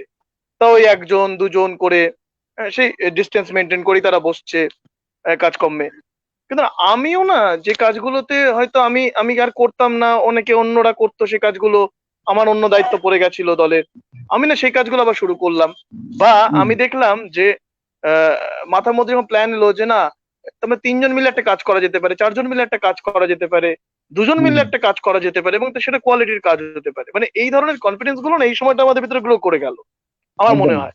আর যেটা তুই বলছিলি নিজেকে তৈরি করার কথা, এই সময়টাতে অনেক বেশি, হ্যাঁ, মানে আমি আমি আমি যেখানে বসে আছি তার সামনে এই ফোনটা রাখা আছে, তার নিচে এক গাদা বই রাখা আছে, আমি বইগুলো নিয়ে বসেছি। তো ওই কিছু কিছু পড়েছি, ওই নিয়েই বসা হয়েছে, বুঝলি তো? মানে ভেবেছিলাম যে এই হুম, বইগুলো পড়া, কিন্তু আমি ভেবেছিলাম আবার আবার কয়েকটা জিনিস পড়বো, আলটিমেট হয়নি। মানে কোনো না কোনো কাজের মধ্যেই রয়েছে কিন্তু। হুম, হুম, হ্যাঁ, একদম। সুতরাং মানে হুম, এরকম নয় যে বসে রয়েছি তা কিন্তু নয়, বসে রয়েছি বা একদম। শুয়ে রয়েছি তা কিন্তু নয়। মানে আমি যেমন ঘুমোতেই যাই সকালবেলা 8টা নাগাদ হয়তো ঘুমোতে যাই, আর হুম, সকালবেলায় ঘুমটা স্বাভাবিকভাবে হয় না, পাশের বাড়িতে কুয়োর ঘাড়াং ঘাড়াং ঘাড়াং ঘাড়াং আওয়াজ হয়, রাস্তা দিয়ে গাড়ি যায়, সুতরাং ঘুম হয় না সকালবেলাতে। তো ওই 8টা থেকে 12টা পর্যন্ত হয়তো 4 ঘন্টা ঘুমোলাম, এইটুকু সময়। বাকি পুরো সময়টা কিন্তু হুম, নিজেকে নিজেকে কিছু দেখা, কিছু শোনা থেকে শুরু করে এই যে পেন্ডিং কাজগুলোকে আবার ফিল আপ করে রাখা, বা অনেক কাজ ছিল যেগুলো আমাদের না জমে গেছিল, হুম, সে দলের কাজ হতে পারে, নিজেদের চিন্তা ভাবনার কাজ হতে পারে, যেগুলো জমে যাচ্ছিল, যেগুলো হুম, আমরা আর ক্যাশ করছিলাম না, আমরা আর সেগুলো নিয়ে ভাবছিলাম না, সেইগুলো না এই সময় দাঁড়িয়ে আমি মনে হলো অনেক বেশি ফাটাফাট ফাটাফাট করে আমি করে নিতে পারছি। হুম। তো যে ইউজ করবে সেই ইউজটা তো করতে পারবে আরেকটা আমার জিনিস মনে তুমি হয়। যেটা তুমি যেটা বলছো রুদ্রদা, সত্যজিৎ, আমি একটু পারমিশন নিয়ে বলছি আর কি। হ্যাঁ হ্যাঁ, হ্যাঁ, বলো বলো। যে এই যে তুমি বলে কনফিডেন্স, এটা খুব সত্যি কথা, মানে খুবই জরুরি কথা। এটা আমার একটা বিশ্বাস নতুন তৈরি হয়েছে আর কি, একটা জিনিস পড়তে পড়তে হঠাৎ করে, সেটা হলো যে প্রতিটা শিল্পীকে বিশ্বাস করতে হবে এটা, যে সে কিন্তু পৃথিবীতে একা। কিন্তু মজার হ্যাঁ, বিষয় হচ্ছে, আমরা কিন্তু দলগত থিয়েটার চর্চা করতে বিশ্বাস করি তো, এবং মনে করি আমরা সবাই একসাথে একসাথে। এটা কিন্তু নয়। তুমি দেখবে একটা নাটক যখন কোনো দল নির্মাণ করে, কটা লোকের মনের বাসনা জেনে, ইচ্ছে জেনে, বিশ্বাস জেনে সেই নাটকটা নির্মাণ হয়। ডিরেক্টর বা নাটককার তার হুম নির্মাণকে সে অ্যাডমিট করিয়ে নেয়, যেরকমটা হুম লোকসভাতে আইন প্রণয়ন করার সময় হয়, সবাইকে দিয়ে সাপোর্ট করিয়ে নেওয়া একটা যে কোনো লকে, ব্যাপারটা ইস্যুতে এরকমই। হ্যাঁ। সাপোর্ট করিয়ে নেওয়া হয়, তারা হয়তো খানিকটা বিশ্বাসে 90 বা 80%, কেউ কেউ 60%। সে যেহেতু তোমাকে ফলোয়ার লিডার ভেবে নিচ্ছে, সে ফলো করার জন্য সে মেনে নিচ্ছে। তার কোনো হতে পারে তার কিন্তু একেবারে বিপরীত কোনো ধারণা থাকতে পারে, কিন্তু সে একজন সচ্চা ফলোয়ারের মতো করে একটা ডিরেক্টর বা নির্দেশক বা নাটককারের তার বিশ্বাসকে, তার আদর্শকে মেনে নিচ্ছে। এবার বলছি যে কেন একা, এটা বুঝতে হবে। দেখবে যে আমরা জেনারেলি এই যে একা হয়ে যাওয়ার যে সুবিধে, এটা হচ্ছে যে এই যে রুদ্রদা কনফিডেন্সের কথা বলছিল, তোমার বুঝতে হবে যে আমরা কেন, ধরো দেখবে বেশিরভাগ আর্টিস্ট, আমার অন্তত ব্যক্তিগত ভাবে বলছি আমি, যে আমি ধরো প্রচুর রাত জাগি, ঠিক আছে, মানে আমি ধরো রাতে 3টে 4টে পর্যন্ত জেগে থাকি। আমি দেখেছি আমার বন্ধু বান্ধবরা বহু লোক এরকম রাত জাগে। আমরা রুদ্রদা তো, আমরা তো প্রায় রাত্রি 4টে পর্যন্ত গল্প করি ফোনে, মাঝে মধ্যে কনফারেন্সে, বিভিন্ন আড্ডা হয় বিভিন্ন বিষয় নিয়ে। এরকমটা নয় কিন্তু খুব গুরুত্বপূর্ণ কথা সবসময় হচ্ছে এরকম নয়। কিন্তু এই রাত জাগার হুম কারণ কি, ধরো এমনি সময় যদি একা একা রাত জাগি, আমরা আসলে এই গোটা পৃথিবীর যে কোলাহল, যে ক্যাওয়াস, এইটা থেকেও নিজেদেরকে আলাদা করতে চাই। হ্যাঁ, পৃথিবীতে 3 ধরনের মানুষ মূলত মানে রাত্রি জেগে থাকে, রাতে ঘুমায় না। এক হচ্ছে যে মানুষ অসুস্থ, সে মানুষ। 2 নম্বর যে মানুষ হচ্ছে তোমার মানে যে মানুষ হচ্ছে খুব ভোগী, ভোগী, হ্যাঁ ভোগী। ভোগ করে। আর 3 নম্বর হচ্ছে হচ্ছে যে মানুষ খুব মানে যোগী টাইপ লোক আর কিছু সাধনা করে। এটা আমি এক জায়গায় শুনছিলাম সেদিনকে, খুব খুব ইন্টারেস্টিং লাগলো আমার কথাটা, এবং আমি রিলেট করলাম যোগী, সেটা। ভোগী এবং রোগী, এই হ্যাঁ, কথাটা রোগী বলে, তিনজন যোগী, তিনজন ভোগী লোক, এবং হ্যাঁ। রোগী, এই 3 এবার রকম লোক আমি রাত জাগে। রাত জাগি, এবার আমি যদি নিজেকে ওই যোগীর মধ্যে ফেলে দিতে পারি, হ্যাঁ, মানে যোগী বলতে ওই লেভেলে বলছি না, আমি বলছি যে যোগীর হুম হুম মূল মূল এসেন্সটা কি, সেটা হলো যে সে গোটা হুম পৃথিবীর থেকে নিজেকে আলাদা করার চেষ্টা করে। মানে একা মানে তো একা নয়, মানে একা বলতে ওই কনসেন্ট্রেশনের জায়গায় একা। ফলে আমরা এই যে হুম একা হয়ে যাচ্ছি, একা করে যাচ্ছি, ধীরে ধীরে দিনে দিনে প্রতিদিন একা হচ্ছি, এই একা হওয়ার মধ্যে ওই কনফিডেন্সটাও কিন্তু গ্রো করছে, যে সার্ভাইভালের লড়াইটাও কিন্তু আমাদের একা। হ্যাঁ, ধরো আমি বলছি যে থিয়েটার থাকলো না, আমি বলছি থিয়েটার হলো না, একদম মানে এক্সট্রিম নেগেটিভিটির জায়গায় তুমি যদি কল্পনা করো, হ্যাঁ, একে জায়গাটাকে, থিয়েটার যদি ধরো বললো 4 বছর অডিটোরিয়াম বন্ধ, 4 বছর এরম গ্যাদারিং বন্ধ, তুমি কি করবে? হুম তুমি আর দলগত কাজ করতে পারবে না, আর তুমি সবাইকে ডেকে নিয়ে রিহার্সাল করতে পারবে না, আর তুমি সবাইকে ডেকে নিয়ে পারফরমেন্স করতে পারবে না। তখন ওই ইন্ডিভিজুয়াল হয়ে বেঁচে থাকার যে যদি কনফিডেন্স না তৈরি হয়, হ্যাঁ, এবং বিশ্বাস যদি না করো যে আমাকে তো একাই লড়াইটা করতে হবে, কারণ তুমি একাই আদতে, যে ছেলেটি থিয়েটার ছেড়ে দিচ্ছে, ধরো ভালো সময় যে ছেড়ে দিচ্ছে, সে কি তোমার কথা ভাবছে যে আমি থিয়েটারটা ছেড়ে দিলে আমার ডিরেক্টর একা হয়ে যাবে, এটা ভাবছে না তো। হ্যাঁ, বা না যে ছেলে যেটা জয়েন করছে, সে তো ভাবছে না আমি আমি জয়েন করে দলটা খুব, সে নিজের কথা ভেবে জয়েন করছে, সে নিজের কথা ভেবে ছেড়ে দিচ্ছে। ফলে সেই জায়গায় দাঁড়িয়ে মানে এই একা হয়ে যাওয়ার লড়াই এবং একা হয়ে গিয়ে বেঁচে থাকার যে লড়াই, সেইটা কিন্তু এই সময়টা একটা গুরুত্বপূর্ণ টাইম, যেটা তোমাকে স্পষ্ট করে দিচ্ছে তোমার কাছে, এবং তোমাকে নিজেকে আরো বেশি মানে হিলিং করার চেষ্টা ভেতর থেকে, হ্যাঁ, মানে তৈরি করছে। তো এইটা আমার কাছে খুব ইন্টারেস্টিং মনে হলো, মানে এটা খুব ইম্পর্টেন্ট মনে হচ্ছে, মানে এই সময়ের বিশ্বাসের সত্যি জায়গা। একদম একদম আসলে সময় আমাদের অনেক কিছু শিখিয়ে দেয়, অনেক কিছু বুঝিয়ে দেয়, এবং চোখে আঙুল দিয়ে না, দেখিয়ে দেয় যে শুভজিৎ যেটা তোমাকে। বলছিল না, সত্যজিৎ, হুম সত্যজিৎ হুম শুভজিৎ যেটা বলছিল, ওই আমার সাথে আমার স্ত্রী মানে সায়ন্তী চ্যাটার্জি, তো ও আমার দলে পারফর্ম করে। তো আমরা কথা বলছিলাম যে ধর এরকম, এই শুভজিৎ বললো যে অনেক দিন ধরে এরকম চললো, তারপরে দেখলাম কেউ আর নেই। হ্যাঁ, আমার দলে যে মেয়েগুলো, তাদের ধর বিয়ে টিয়ে হয়ে গেল, তাদের বিয়ের বয়স হয়েছে, তারা বাইরে চলে গেল। যে ছেলেগুলি করে তারা বললো দাদা ঠিক আছে চলো, আর আর নয়, এখন সংসার টংসার, তাদেরও বিয়ে টিয়ে হয়ে গেল, কি চাকরি টাকরি করে চলে গেল কোথাও। মানে আলটিমেট দলটা পুরো, মানে দলে যারা আছে তারা চলে গেল। হুম সেক্ষেত্রে কি করবো, থিয়েটারটাকে বন্ধ করে দেবো? তখন সায়ন্তী আমাকে একটা খুব ভালো কথা বললো যে যখন শুরু করেছিলাম, আমার মনে আছে এই যে আয়না থিয়েটার বলে একটা থিয়েটার আছে না বেহালাতে, হুম হুম হুম সরসুনাতে হুম হুম আয়না। তো হুম ওদের হুম দেখলাম হুম 33 বছর, 33 বছর ওদের জন্মদিন হলো। তো হুম। ওদের যখন 25 বছর বয়স, আমার ডেটটা মনে আছে, ওরা ডিসেম্বর মাসের 1 কি 2 তারিখ করে ওদের একটা ফেস্টিভ্যাল হয়েছিল। তো হুম হুম হুম। ওখানে না আমি আর সায়ন্তী চর্যাপদ হিসেবে গিয়েছিলাম, দুজনে মিলেই পারফর্ম করতে গেছিলাম। তো আমি একাই পারফর্ম করেছিলাম দেবতার গ্রাস বলে একটি প্রেজেন্টেশন, এবং সায়ন্তীকে বলেছিলাম লিফলেট গুলো, আমাদের দলের একটা লিফলেট বানিয়েছিলাম, সে মানে যা হোক করে একটা বানিয়েছিলাম নিজেই, হুম। সেটা সবার মধ্যে একটু দিবি, তাহলে পরিচিতিটা বাড়বে। ও দেয়নি, ও ও দিতে পারেনি, ও লজ্জা লজ্জা লাগছে প্রথম দিকে। কিন্তু আমরা হুম। দুজন মিলে সেই ফেস্টিভ্যালটা কিন্তু আমরা অ্যাটেন্ড করেছিলাম, এবং মনে আছে আমাদের একটা 2,000 কি 3,000 টাকা মতো দিয়েছিল তারা ফেস্টিভ্যাল বলে। সেটা আমাদের কাছে অনেক তখন, মানে রবীন্দ্র ভারতীতে তখন আমি পড়ি, এবং রবীন্দ্র ভারতীতে পড়ার সময় আমাদের দেবাশিস চক্রবর্তী, যিনি বাদল শতাব্দী নাট্য দলের, উনি এক্সামিনার ছিলেন, এবং উনি দেখে বলেন যে এই পারফরমেন্সটা আমি যদি তোকে ডাকি তুই আসবি, তাহলে হ্যাঁ আসবো। তখন আমরা এই পারফরমেন্সটা করতে যাই। তো ওইভাবে তো শুরুটা করেছিলাম, দুজন মিলে পারফরমেন্স হয়েছিল। আমরা রিসেন্টলি যে নাটকটা করেছি রাজকাহানি, সেটি 4টি মেয়ে মূলত মঞ্চে অভিনয় করে, মূলত 4টি মেয়ে অভিনয় করে, মানে গানের দল বসে। এইভাবেও কাজ হয়, মানে এইভাবেও কাজ হচ্ছে, এবং সেটা 1 ঘন্টা 40 মিনিটের নাটক, মানুষ একদম চোখের পলক ফেলতে পারে না এমন একটি নাটক তৈরি হয়েছে রাজকাহানি। সেই জায়গায় দাঁড়িয়ে আমার মনে হয় যে অভাব বোধ থেকে না, আবার আবার আবার সেই এক কথায় ফিরে আসি যে যদি সবকিছু বন্ধ হয়ে গেল, যদি তখন না আবার নতুন করে কিছু একটা ভাবা যাবে, নতুন করে কিছু একটা, কিন্তু থিয়েটার আমরা বন্ধটা করব না, মানে বন্ধ আমাদের হাতে তো নেই থিয়েটার বন্ধ করা। থিয়েটার রাষ্ট্র যদি বললো এখন 4 বছর হবে না, অন্য ফরম্যাট ঠিক বেরিয়ে আসবে বস, ঠিক বেরিয়ে আসবে, কিছু না এবং কিছু তো হবেই। আর একটা খুব জরুরি জিনিস যেটা আমার মনে হয়েছে, এই আবার আমি এত মানে কথা বলছি কারণ তুই প্রশ্ন থাকলে করতে পারো, আমি আমার না না, রিয়েলাইজেশন বলো গুলো বলো বলছি বলো। আর কি। হ্যাঁ, সেটা হুম। হলো যে হ্যাঁ, ওকে এই যে একটু প্রশ্ন করতে, ওকে প্রশ্ন করতে দে একটু। না হ্যাঁ, না, না না বলো বলো, কথাটা তুলেছি, হ্যাঁ, হ্যাঁ, বলো। না আমরা আবার কি হয়, আমি নাহলে রুদ্রদা সেদিনকে এর মতো হয়ে ভালো যাবে থাকলে সত্রাজিৎ, আমরাই অ্যাঙ্কার সৎ- হয়ে যাই, আমরাই বক্স হয়ে যাই, সত্রাজিৎ সব দা, জানি। সেদিনকে নবনীতা নবনীতা অ্যাঙ্কারিং করছে, সত্রাজিৎ দা, আমি আর শুভজিৎ তিনজনে আছি। বেচারি পুরো মানে অ্যাঙ্কার হাত তুলছে এরকম করে, বলছে আমি আমায় কিছু কিছু বলতে বলতে চাই দাও, এবার। আমি কিছু বলতে চাই, আমি প্রশ্ন ready করে হচ্ছে দাঁড়া তুই বলবি।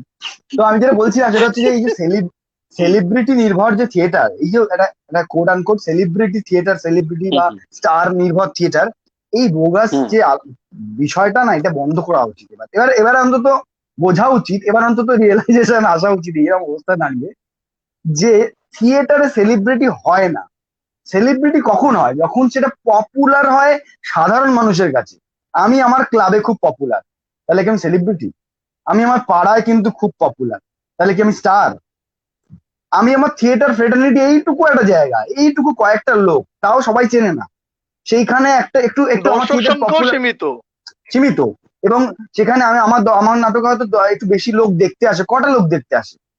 তুমি কি একজন থিয়েটারের সেলিব্রিটিকে সালমান খানের সাথে তুলনা করতে পারবে? স্টার বলতে যদি কেউ যদি বোঝায় সেটা হচ্ছে ওই লেভেলে, যেখানে সাধারণ মানুষ ইনফ্লুয়েন্সড হবে, সাধারণ মানুষ মোটিভেটেড হবে তাকে দেখে, সাধারণ মানুষ পাগলের মতো দৌড়াবে তার পেছনে।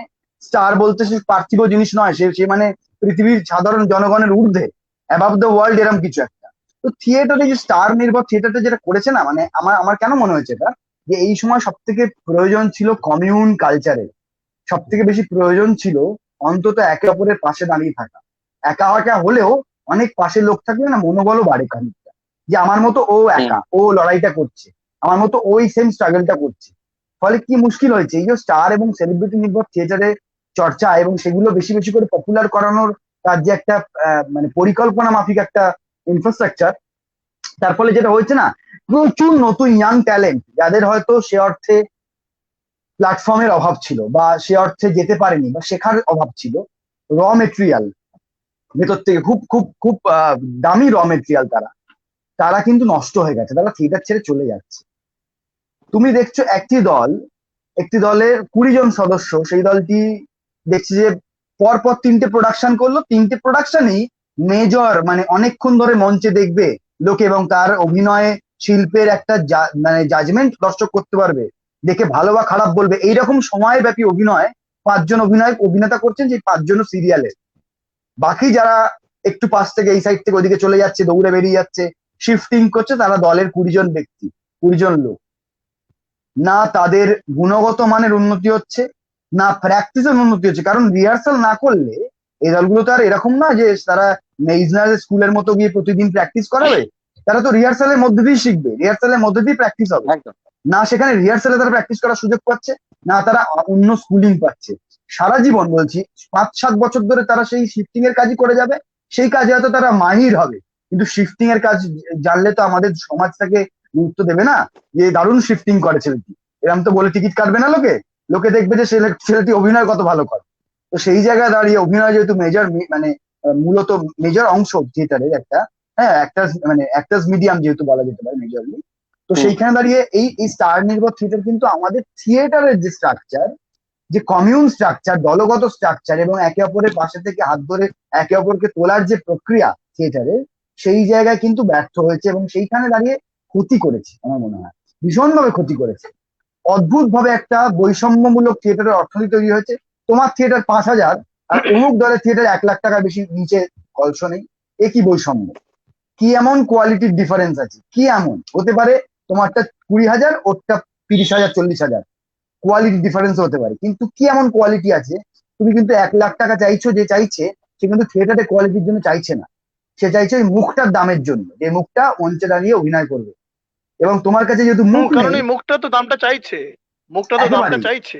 একেবারেই এবং যেহেতু যে তোমার কাছে মুখটাকে মুখ তুই নেই, নিয়ে আসছিস সে তো বলছে আমি 500-10,000 টাকা নেবো। একেবারেই সেটাই তো বলছি। এবার মুশকিল হচ্ছে তুমি ধরো ওই সেম কোয়ালিটির থিয়েটার করলে বা ওর থেকে ভালো কোয়ালিটির থিয়েটার করলে, সেই থিয়েটার তুমি 5-7 হাজার টাকা বেশি ডিমান্ড করতে পারছো না। কারণ তোমাকে তোমাকে বিশ্বাসই করবে না লোকে, যতক্ষণ তুমি বারবার নিজেকে প্রুভ করে করে মাথার ঘাম পায়ে ফেলে ফেলে ক্লান্ত হয়ে যাবে যে আমি ভাই ভালো থিয়েটার হ্যাঁ, করি। মানে তুই প্রজেক্টটা করে করে খুব পপুলার হলো প্রজেক্টটা, সব হুম। জায়গাতে প্রচুর শোটো হয়েছে, মানে সেগুলো ওই 5-6 হাজার টাকা শোটো করেছিস, তারপরে তুই গিয়ে হয়তো একটা বড় অ্যামাউন্ট দাবি, সেটাও কিন্তু ওই করতে পারবে, দাবিটা হ্যাঁ করতে পারবি, ওই রকম দাবি তুই এই করতে পারবি। একেবারেই সুযোগটাই তোমরা হয়তো খুব কম পাবে, মানে সাধারণ একেবারেই ছোটখাটো একেবারেই দল সুযোগই পায় না। একেবারেই এবং সেই সুযোগ দাবিটা তুমি পাবে যখন তবে করবে, দেখবে তারপর তো বহু দূর। একদম একদম সেই দাবিটা তুমি যখন করবে তখন বলবে যে না না আমি তো অমুককে পেয়ে যাচ্ছি এই টাকা, তোমার কেন ভাই নেবো? তুমি কে? তুমি আসানসোলে থাকো বা ঠিকই তো। তুমি শান্তিপুরে থাকো বা তুমি ডানকুনিতে থাকো, তুমি তোমাকে কেন নেবো? আমি তো অমুক সিরিয়ালের অমুক মুখকে ওই টাকায় পেয়ে যাচ্ছি বা ওর থেকে কম টাকায় পেয়ে যাচ্ছি। ফলে এইটা মানে হুম। বোম্বেতে আবার এই কালচারটা খানিকটা নেই, মানে এই বম্বের থিয়েটার কিন্তু অনেক বেশি কোয়ালিটি নির্ভর এবং কোয়ালিটির উপর জাজ করে। হ্যাঁ সেখানে স্টার থাকুক বা না থাকুক, অনেক স্টারেরা বম্বে অভিনয় করে, ইভেন সিনেমা ছেড়ে দিয়ে বহু লোক অভিনয় করে, সিনেমার সব প্যারালালি অভিনয় করে, সিনেমা করতে করতেও বা সিরিয়াল করতে আসলে আমার কি করতেও। মনে হয় দলগত স্ট্রাকচার গুলো যাদের দলে খুব বেশি নেই আমি বলবো, হুম। হ্যাঁ, মানে দলের ছেলেমেয়েদের উপর ভরসা করা বা দলের ছেলেমেয়েরা যেখানে ডেডিকেটেড নয় বা দলের ছেলেমেয়ে তৈরি করার খুব একটা দায়িত্ব নেই, তারা এগুলো করে নেয় না। আমার দলেও কিন্তু আমি 2টি নাটকে 2জন ক্যারেক্টার বাইরে থেকে নিয়েছিলাম, সেটা আসানসোলেরই, তারা ফ্রিল্যান্স অ্যাক্টর নয়, 2টি দলের ডিরেক্টর তারা। মানে ও আমি একটি বয়স্ক ক্যারেক্টার এবং আমার দরকার ছিল একটি মোটা সোটা একটি ক্যারেক্টার। তো 2জন অভিনেতা আমার দলে, এরকম একজন অভিনেতা নেই, আমি তখন তাদেরকে নিয়ে এলাম। কিন্তু আমাদের যে নাটকগুলো লোকে জানে, যেগুলো খুব পপুলার নাটক, প্রত্যেকটাতে শুভজিৎ দেখেছে, প্রত্যেকটা নাটকেই কিন্তু দলের ছেলেমেয়েরাই অভিনয় করে এবং সেই তারা অভিনয় করেই কিন্তু তারা কিন্তু মানে আমাদের যে যতটুকু পরিচিত সেই নাটকগুলির জন্য হয়েছে। হ্যাঁ এবং এটাই হওয়া উচিত আমি ছিল। বিশ্বাস করি, হ্যাঁ, তাই তো হবে, এটা তো কারণ ঠিক আছে, তাই তো এটা তো হওয়া হবেই। উচিত। কিন্তু ধরো এই হ্যাঁ, ছেলেগুলি, আমি বলছি এই ছেলেগুলি যদি ধরো এবার তোমার কাছে ওই স্টার মার্কা একটা অ্যাটিটিউড নিয়ে আসে, ট্যান্ট্রামস নিয়ে আসে, যে ভাই আমি সেটে হাত দেবো না, ভাই কস্টিউমটা একটু গলিয়ে দাও তো, ভাই চুলের ফিতেটা একটু বেঁধে দাও তো, হ্যাঁ বা আমি আমি একটু ওই অ্যাটিটিউড, ওইটা থিয়েটারে নয়, ওটাকে ওই না। মুহূর্তে তাকে আর কি ধরে বাদ দিয়ে দেওয়া উচিত, বাদ দিয়ে বলা উচিত ভাই তুমি আবার দল দল করতে শুরু করো, দল করা শেখো। মানে থিয়েটার নাহলে ঠিক বাঁচবে না, বলছিস, হ্যাঁ। মানে এই বৈষম্য হুম। নিয়ে থিয়েটার না না, বাঁচবে না। ঠিকই মানে তো। একজন লোক সে থিয়েটারের লোক বলে নিজেকে দাবি করছে, শুধু থিয়েটার করে বলছে, সে বলছে আমি থিয়েটারের বাকি দায়িত্ব থেকে নিজেকে অব্যাহতি দিলাম, আমি শুধু অভিনয় করবো ভাই, ব্যাগটা কাঁধে নিয়ে আসবো, পেমেন্ট নেবো, অভিনয় করবো, চলে যাব। এবং এরকমও নয় যে আমি এমন অভিনয় করবো সেই সেই লেভেলের অভিনয় আর কেউ চারপাশে চারপাশে করতে পারবে না, হতে পারে তার সাথে যে সহ অভিনেতা করছে সে লাইটটা ঝুলিয়ে এসে অভিনয় করছে এবং তাকে প্রায় চমকে দিচ্ছে অভিনয় করে, কিন্তু সে কিন্তু সেই জায়গায় দাঁড়িয়ে নিজের জায়গায় কোয়ালিটির জায়গায় স্ট্যাগ, এবং সেই দলের থিয়েটারের যে আনুষঙ্গিক, এটা তো সমস্ত রকম কাজ মিলে সেই কাজের থেকে নিজেকে দূরে সরিয়ে যাচ্ছে। এটা থিয়েটারের লোক নয়, এদেরকে থিয়েটার থেকে দূরে রাখা উচিত বলে মনে হয়। সে ফ্রিল্যান্স হোক বা ঠিক। দলের অভিনয় হোক, যেই হোক, থিয়েটারের সামগ্রিক কাজের সঙ্গে তাকে যুক্ত হতে পারে হবে। আমি এখনো ডিরেক্টর, আমি আমি ধরো আমি ডিরেকশন দিচ্ছি এত বছর ধরে, আমি আমার দলের ছেলেমেয়ের সাথে, দলের ছেলেমেয়েরা সমস্তটা করে, কিন্তু আমিও প্রয়োজন হলে বড় বাজারে গিয়ে মাল কাঁধে করে নিয়ে আসি, আমিও প্রয়োজন হলে তাদের সাথে গিয়ে সেট রং করি, যতটা আমি পারি, আমার যতটা যোগ্যতা, আমার থেকে ওরা অনেক ভালো পারে। করতে তো হবেই, কিন্তু সেটা তো করতে সবাই হবেই, করি, মানে কিন্তু আমরা যারা কতদিন দল, বিশ্বাস করিস, এবার এইটা না আমি বলছি যে এইটা কতদিন অনেকের, বিশ্বাস করিস। হ্যাঁ, অনেকে অ্যাটিটিউড নিয়ে নেয়, মানে তারা হয়তো জানে প্রয়োজন আমি করলে ভালো হবে, কিন্তু তারা যেহেতু ডিরেক্টর, তারা মন থেকে চাইলেও ওটা করবে না, ওই ওই ওই ওই ওই প্যাকেজিংটার জন্য, ওই নিজেকে ওই কভারের মধ্যে রাখার জন্য, যে আমি ভাই ডিরেক্টর, আমি তো চেয়ারে বসতে এসেছি, আমি চেয়ারটা ঘুরবে, বেশ একটা মজা লাগবে, হ্যাঁ বেশ একটা দারুণ একটা নরম গদির চেয়ার হবে, মানে এইটা হচ্ছে ব্যাপার, মানে এই যে একটা পুরো আবরণ, যেটা ভেতরে হয়তো অন্তঃশ্বাস শূন্য ব্যাপার, কিন্তু সেইটা না অনেক বেশি হাবি হয়েছে। এটা ফিল্মে হতে পারে, একটা নাটক ডিরেকশন করার পর তুমি প্রডিউসার হয়ে যেতে পারো, তারপর তোমার পেছনে প্রচুর লোকের লাইন হতে পারে, সেটা একটা ব্যবসায়িক জগৎ। এবার তুমি থিয়েটারটাকে শুধু ব্যবসা হিসেবে দেখো, নিজেকে থিয়েটারে প্রডিউসার বানিয়ে ফেলো, তাহলে আলাদা বিষয়। যে প্র্যাকটিশনার যদি নিজেকে ক্লেম করো, প্র্যাকটিশনারের কাজ কিন্তু ঘাম জড়িয়ে করতে হয়, তাকে তাকে সমস্ত কাজ করতে হবে, ব্যাগও বইতে হবে, থিয়েটারে অভিনয়ও করতে হবে, তাকে বই পড়াশোনাও করতে হবে, সমস্ত কিছু করতে হবে। ঠিক ঠিক। যারা করছে না তাদেরকে আমার মনে হয় থিয়েটার ফ্রেটার্নিটি সবার সম্মিলিত উদ্যোগে তাদেরকে হাতে পায়ে ধরে বাদ দিয়ে দেওয়া উচিত, ঠিক আছে? আর 2 নম্বর একটা কথা আমি যেটা বলি, সেটা হচ্ছে, আমি তো বেশি বলে ফেলছি হয়তো, সেটা হচ্ছে যে এই যে মানে এই যে তুই আজকে ইন্টিমেট, বদলা নিচ্ছিস, তুই আজকে বদলা নিচ্ছিস আমার।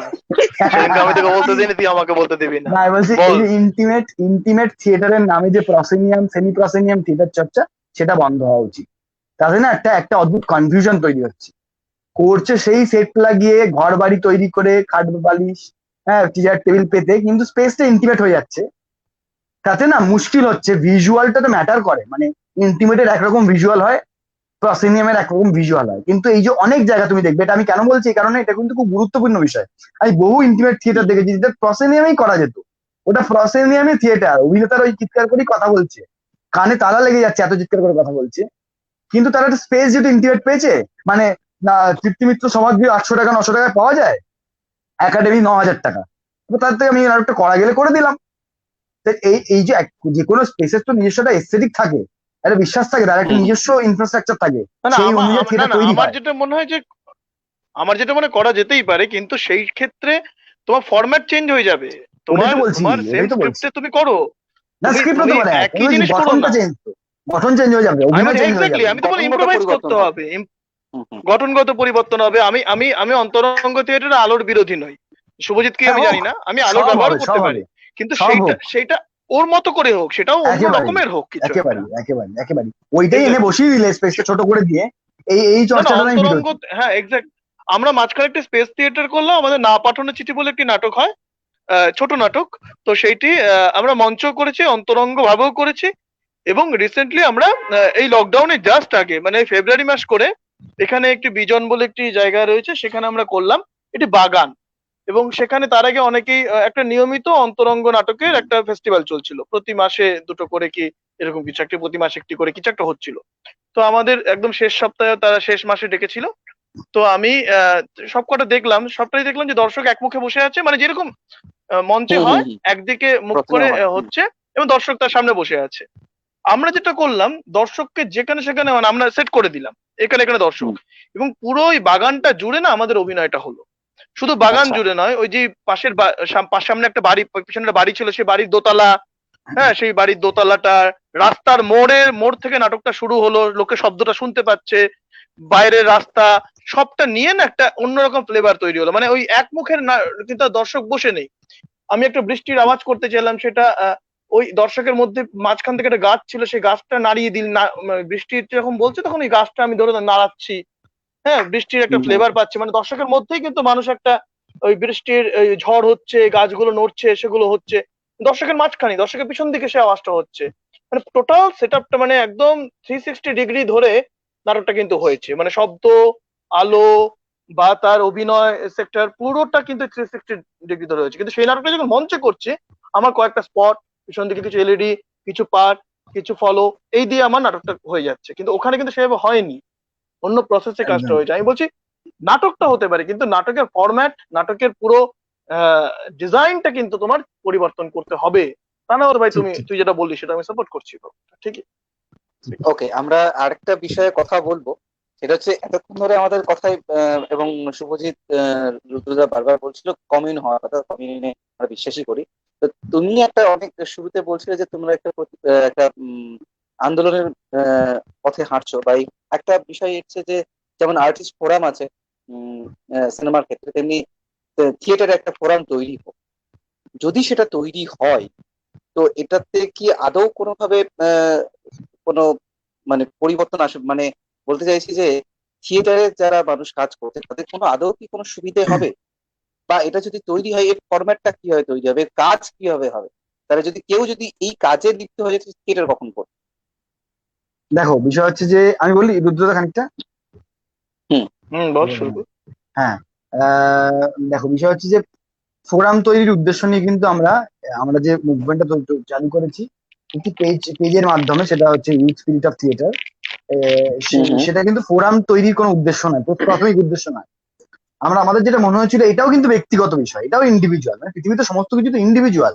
ফলে আমার মনে হচ্ছে হুম। আমার অসুবিধা হচ্ছে, আমার কিছু অর্থনৈতিক সমস্যা হচ্ছে, আমার দলের একটি ছেলে মনে হচ্ছে যে আমি থিয়েটারটা করে সমাজের বেশ কিছু বেসিক নিড, সেটা আমার আমার মনে হয় যে আমি সারাদিন ধরে কেন একটা নাট্য চর্চার মতো একটা শিল্প চর্চা, যেটা সে অর্থে কোনো মানে ইনপুট নেই, হ্যাঁ, সেইরকম জায়গায় কাজ করবো, বা আউটপুট নেই সেরকম জায়গায় আমি নিজেকে সঁপে দেবো কেন? হ্যাঁ, মানে আমি হয়তো দেশের জন্য খেটে যাবো, মানে দেশের জন্য বলতে আমি আমি একটা আর্ট অ্যান্ড কালচারের প্র্যাকটিস যখন করছি, কালটিভেট করছি, সেটা তো আমার দেশকেও রিপ্রেজেন্ট করছে, মানে সেই চর্চাটাকে। অবশ্যই। হ্যাঁ, হুম। এবং আমি যখন করছি আমাকে দেখে আরো চারজন যুক্ত হচ্ছে, সেই চারজন হয়তো ওই সময়টাতে অন্য কিছু করতো, অন্য কিছু বাজে অভ্যাস করতো, সেই বাজে অভ্যাস না করে তারা হয়তো থিয়েটারের মধ্যে একটা অন্ত সুস্থ চর্চার মধ্যে যুক্ত হচ্ছে, তাতে তো সোসাইটির একটা উপকার হচ্ছে, চাই বা না চাই, বলি আর না বলি, মেজরলি হয়তো কিছু হচ্ছে না, কিন্তু মানে মিনিমালিস্টিক ওয়েতে তো কিছু উপকার হচ্ছে। তো সেই জায়গায় হুম। দাঁড়িয়ে একটি ছেলে যে সারাদিন এই প্র্যাকটিসের মধ্যে থাকবে, নিজের বৌদ্ধিক উন্নতি ঘটাবে, নিজেকে ভালো মানুষ করে তোলার চেষ্টা করবে, সেন্সিটিভ করে তোলার চেষ্টা করবে, সেই চর্চার মধ্যে নিজের দেশকে রিপ্রেজেন্ট করবে তার কালচার এবং তার আর্টের মাধ্যমে, সমাজের কথা সমাজের মানুষের কাছে তুলে ধরবে, এই সমস্ত যাবতীয় সামাজিক দায়িত্ব যেটা একটা এনজিওর করার কথা, একজন আর্টিস্ট সেটা করবে যখন, তখন সে দেশের থেকে সমাজের থেকে কি চাইবে? দুটো জিনিস চাইতে পারে। এক হচ্ছে সমাজ অন্তত আমাকে মরে যাওয়ার আগের দিন পর্যন্ত অন্তত এই মরে যাতে না যেতে হয় না খেতে পেয়ে, সেই অবস্থাটা দেখুক, মানে আমি অন্তত খেয়ে পরে বাঁচতে পারি, এইটুকু দেখুক আমার রাষ্ট্র আমাকে, যেহেতু আমরা রাষ্ট্রের অধীনে, আমাদের সমস্ত ল অ্যান্ড রুলস সমস্ত কিছু রাষ্ট্রে মেনটেন করে।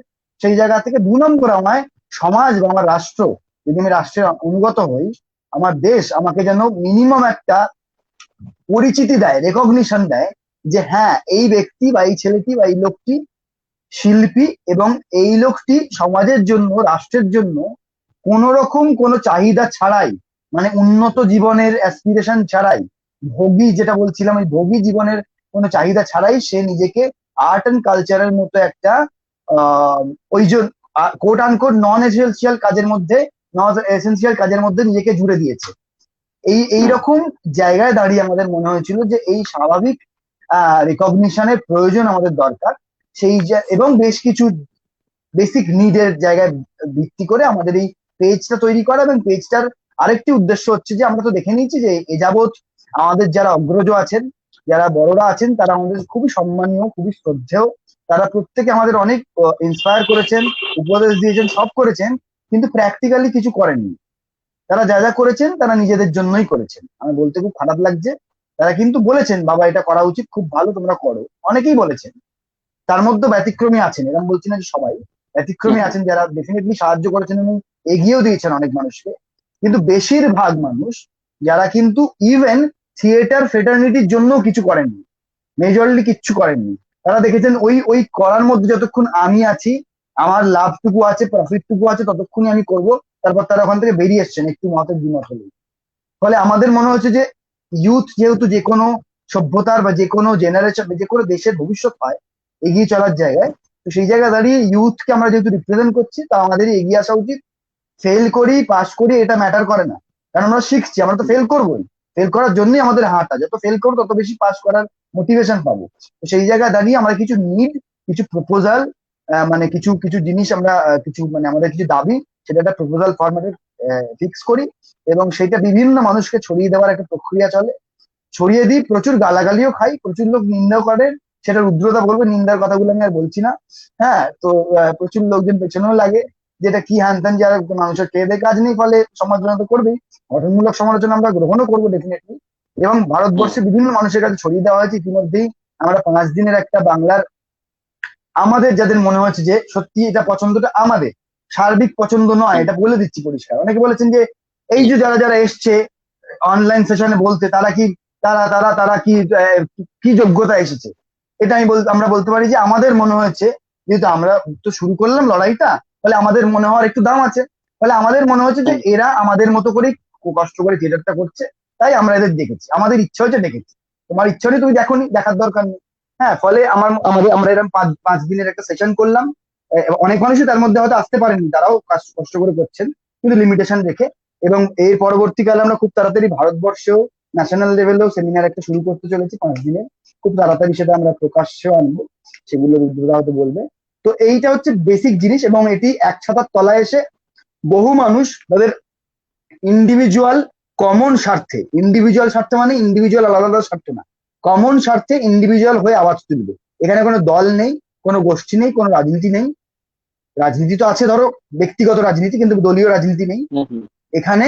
যে যে প্রত্যেকে ইন্ডিভিজুয়ালি তার তার কথা বলবে, তার সম্মিলিতভাবে আওয়াজ তুলবে, রাষ্ট্রের কাছে সেগুলো পৌঁছানো হবে। তারপর রাষ্ট্রের দায়িত্ব, রাষ্ট্র কি করবেন করবেন না, কিন্তু আমাদের দায়িত্ব পৌঁছে দেওয়া। এই কাজটা তো আগের মানুষজন করেননি, অগ্রজরা। তারা শুধুমাত্র বলে গেছেন যে থিয়েটার কিভাবে এই হবে ওই হবে, অনেক তাত্ত্বিক কথাবার্তা বলেছেন। তা আমরা কিছু করে দেখানোর চেষ্টা করলাম। ফেল করলে সেবার সেই সেই দায়ও আমাদের, আবার সফল হলে সেইটা ক্রেডিটও হয়তো আমাদের জেনারেশনের ইউথে। রুদ্রদা বাকিটা আপনি বলুন।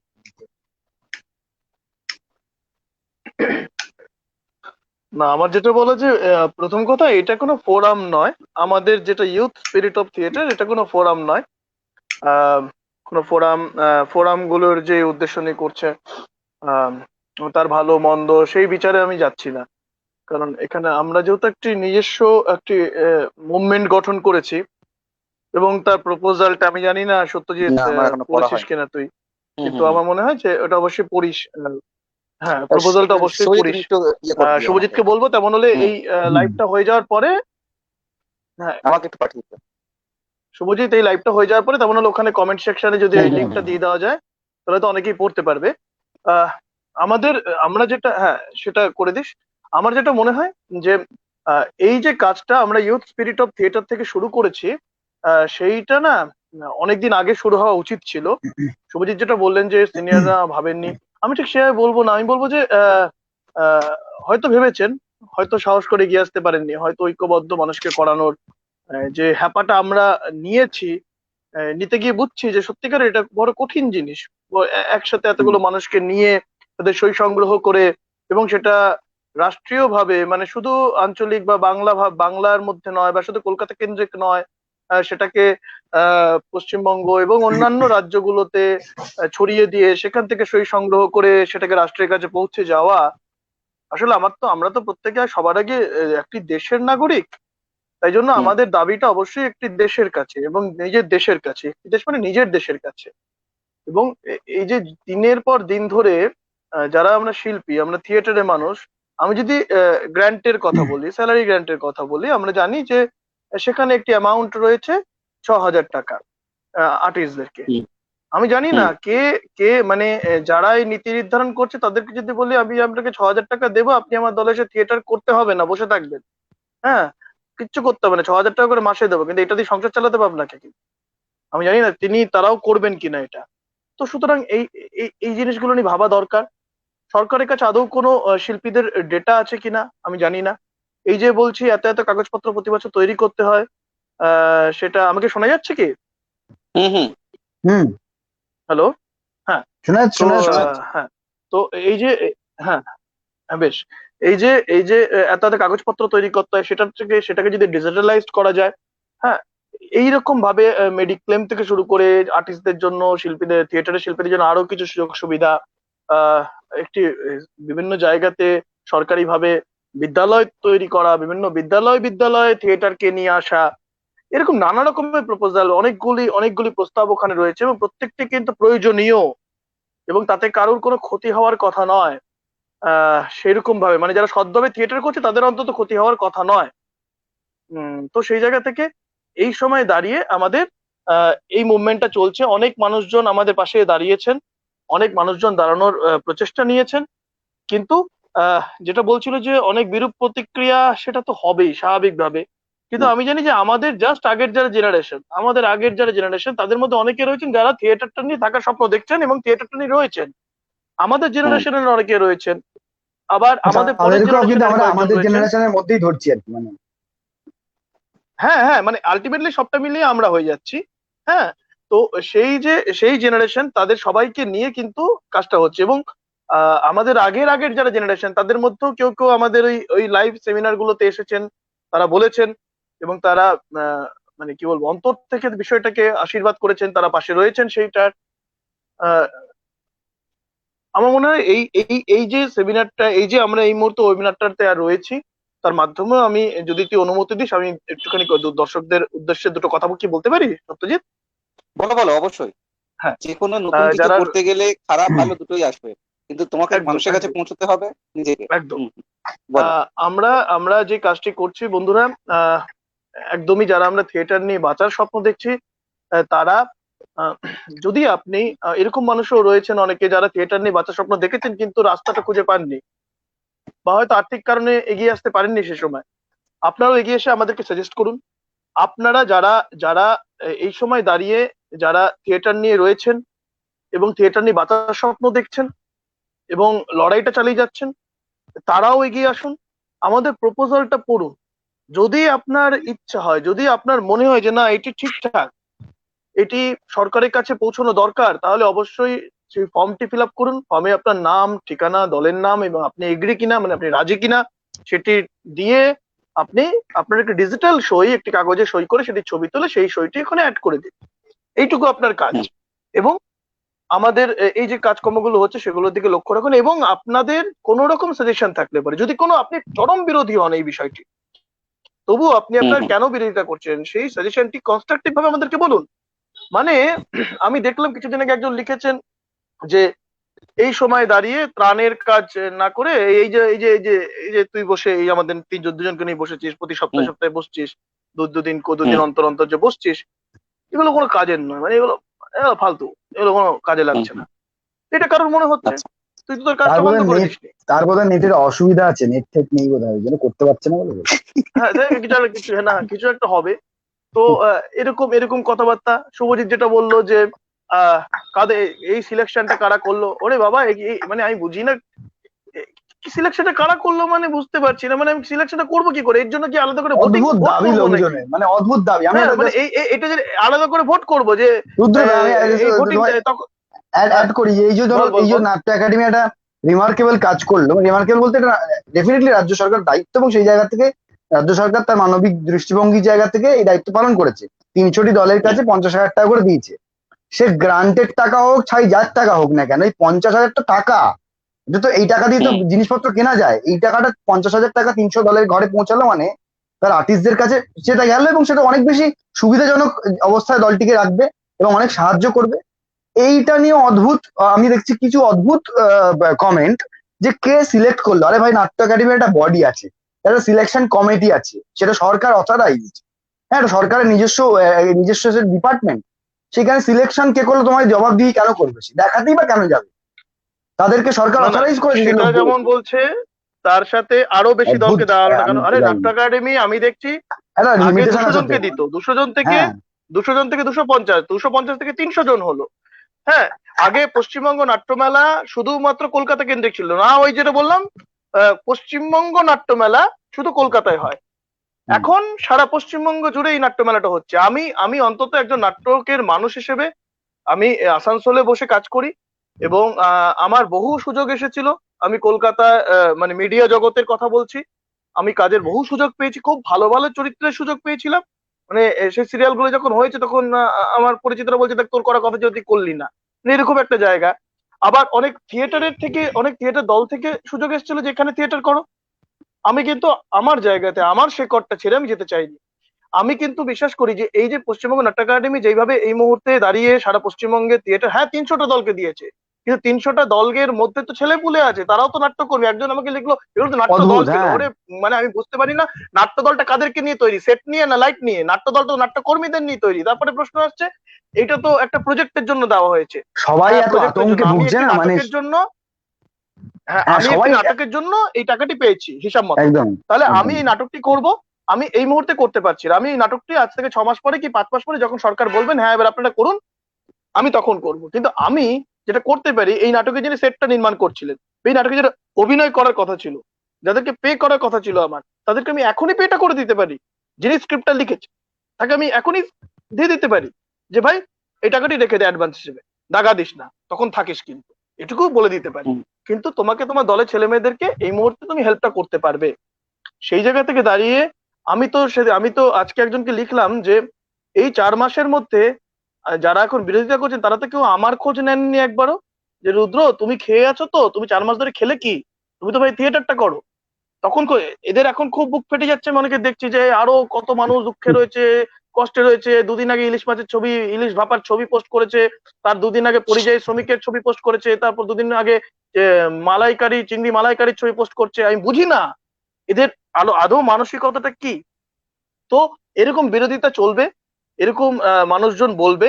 আমাদের এই যে কাজটা, এটা একদমই অরাজনৈতিক জায়গা থেকে তৈরি করেছি, এবং একদমই থিয়েটারের মানুষদের জন্য। আমি আবার ফিরে এলাম ইউথ স্পিরিট অফ থিয়েটারে। আপনাদের যদি আমাদের প্রপোজালটাতে মনে হয় যে একটু সততা রয়েছে, সই করুন সেই কাগজটিতে। আমরা পৌঁছবো সরকারের কাছে, রাষ্ট্রের কাছে। তার মানে এই নয় যে আমাদের হাতে খুব বেশি সই না এলে আমরা পৌঁছবো না।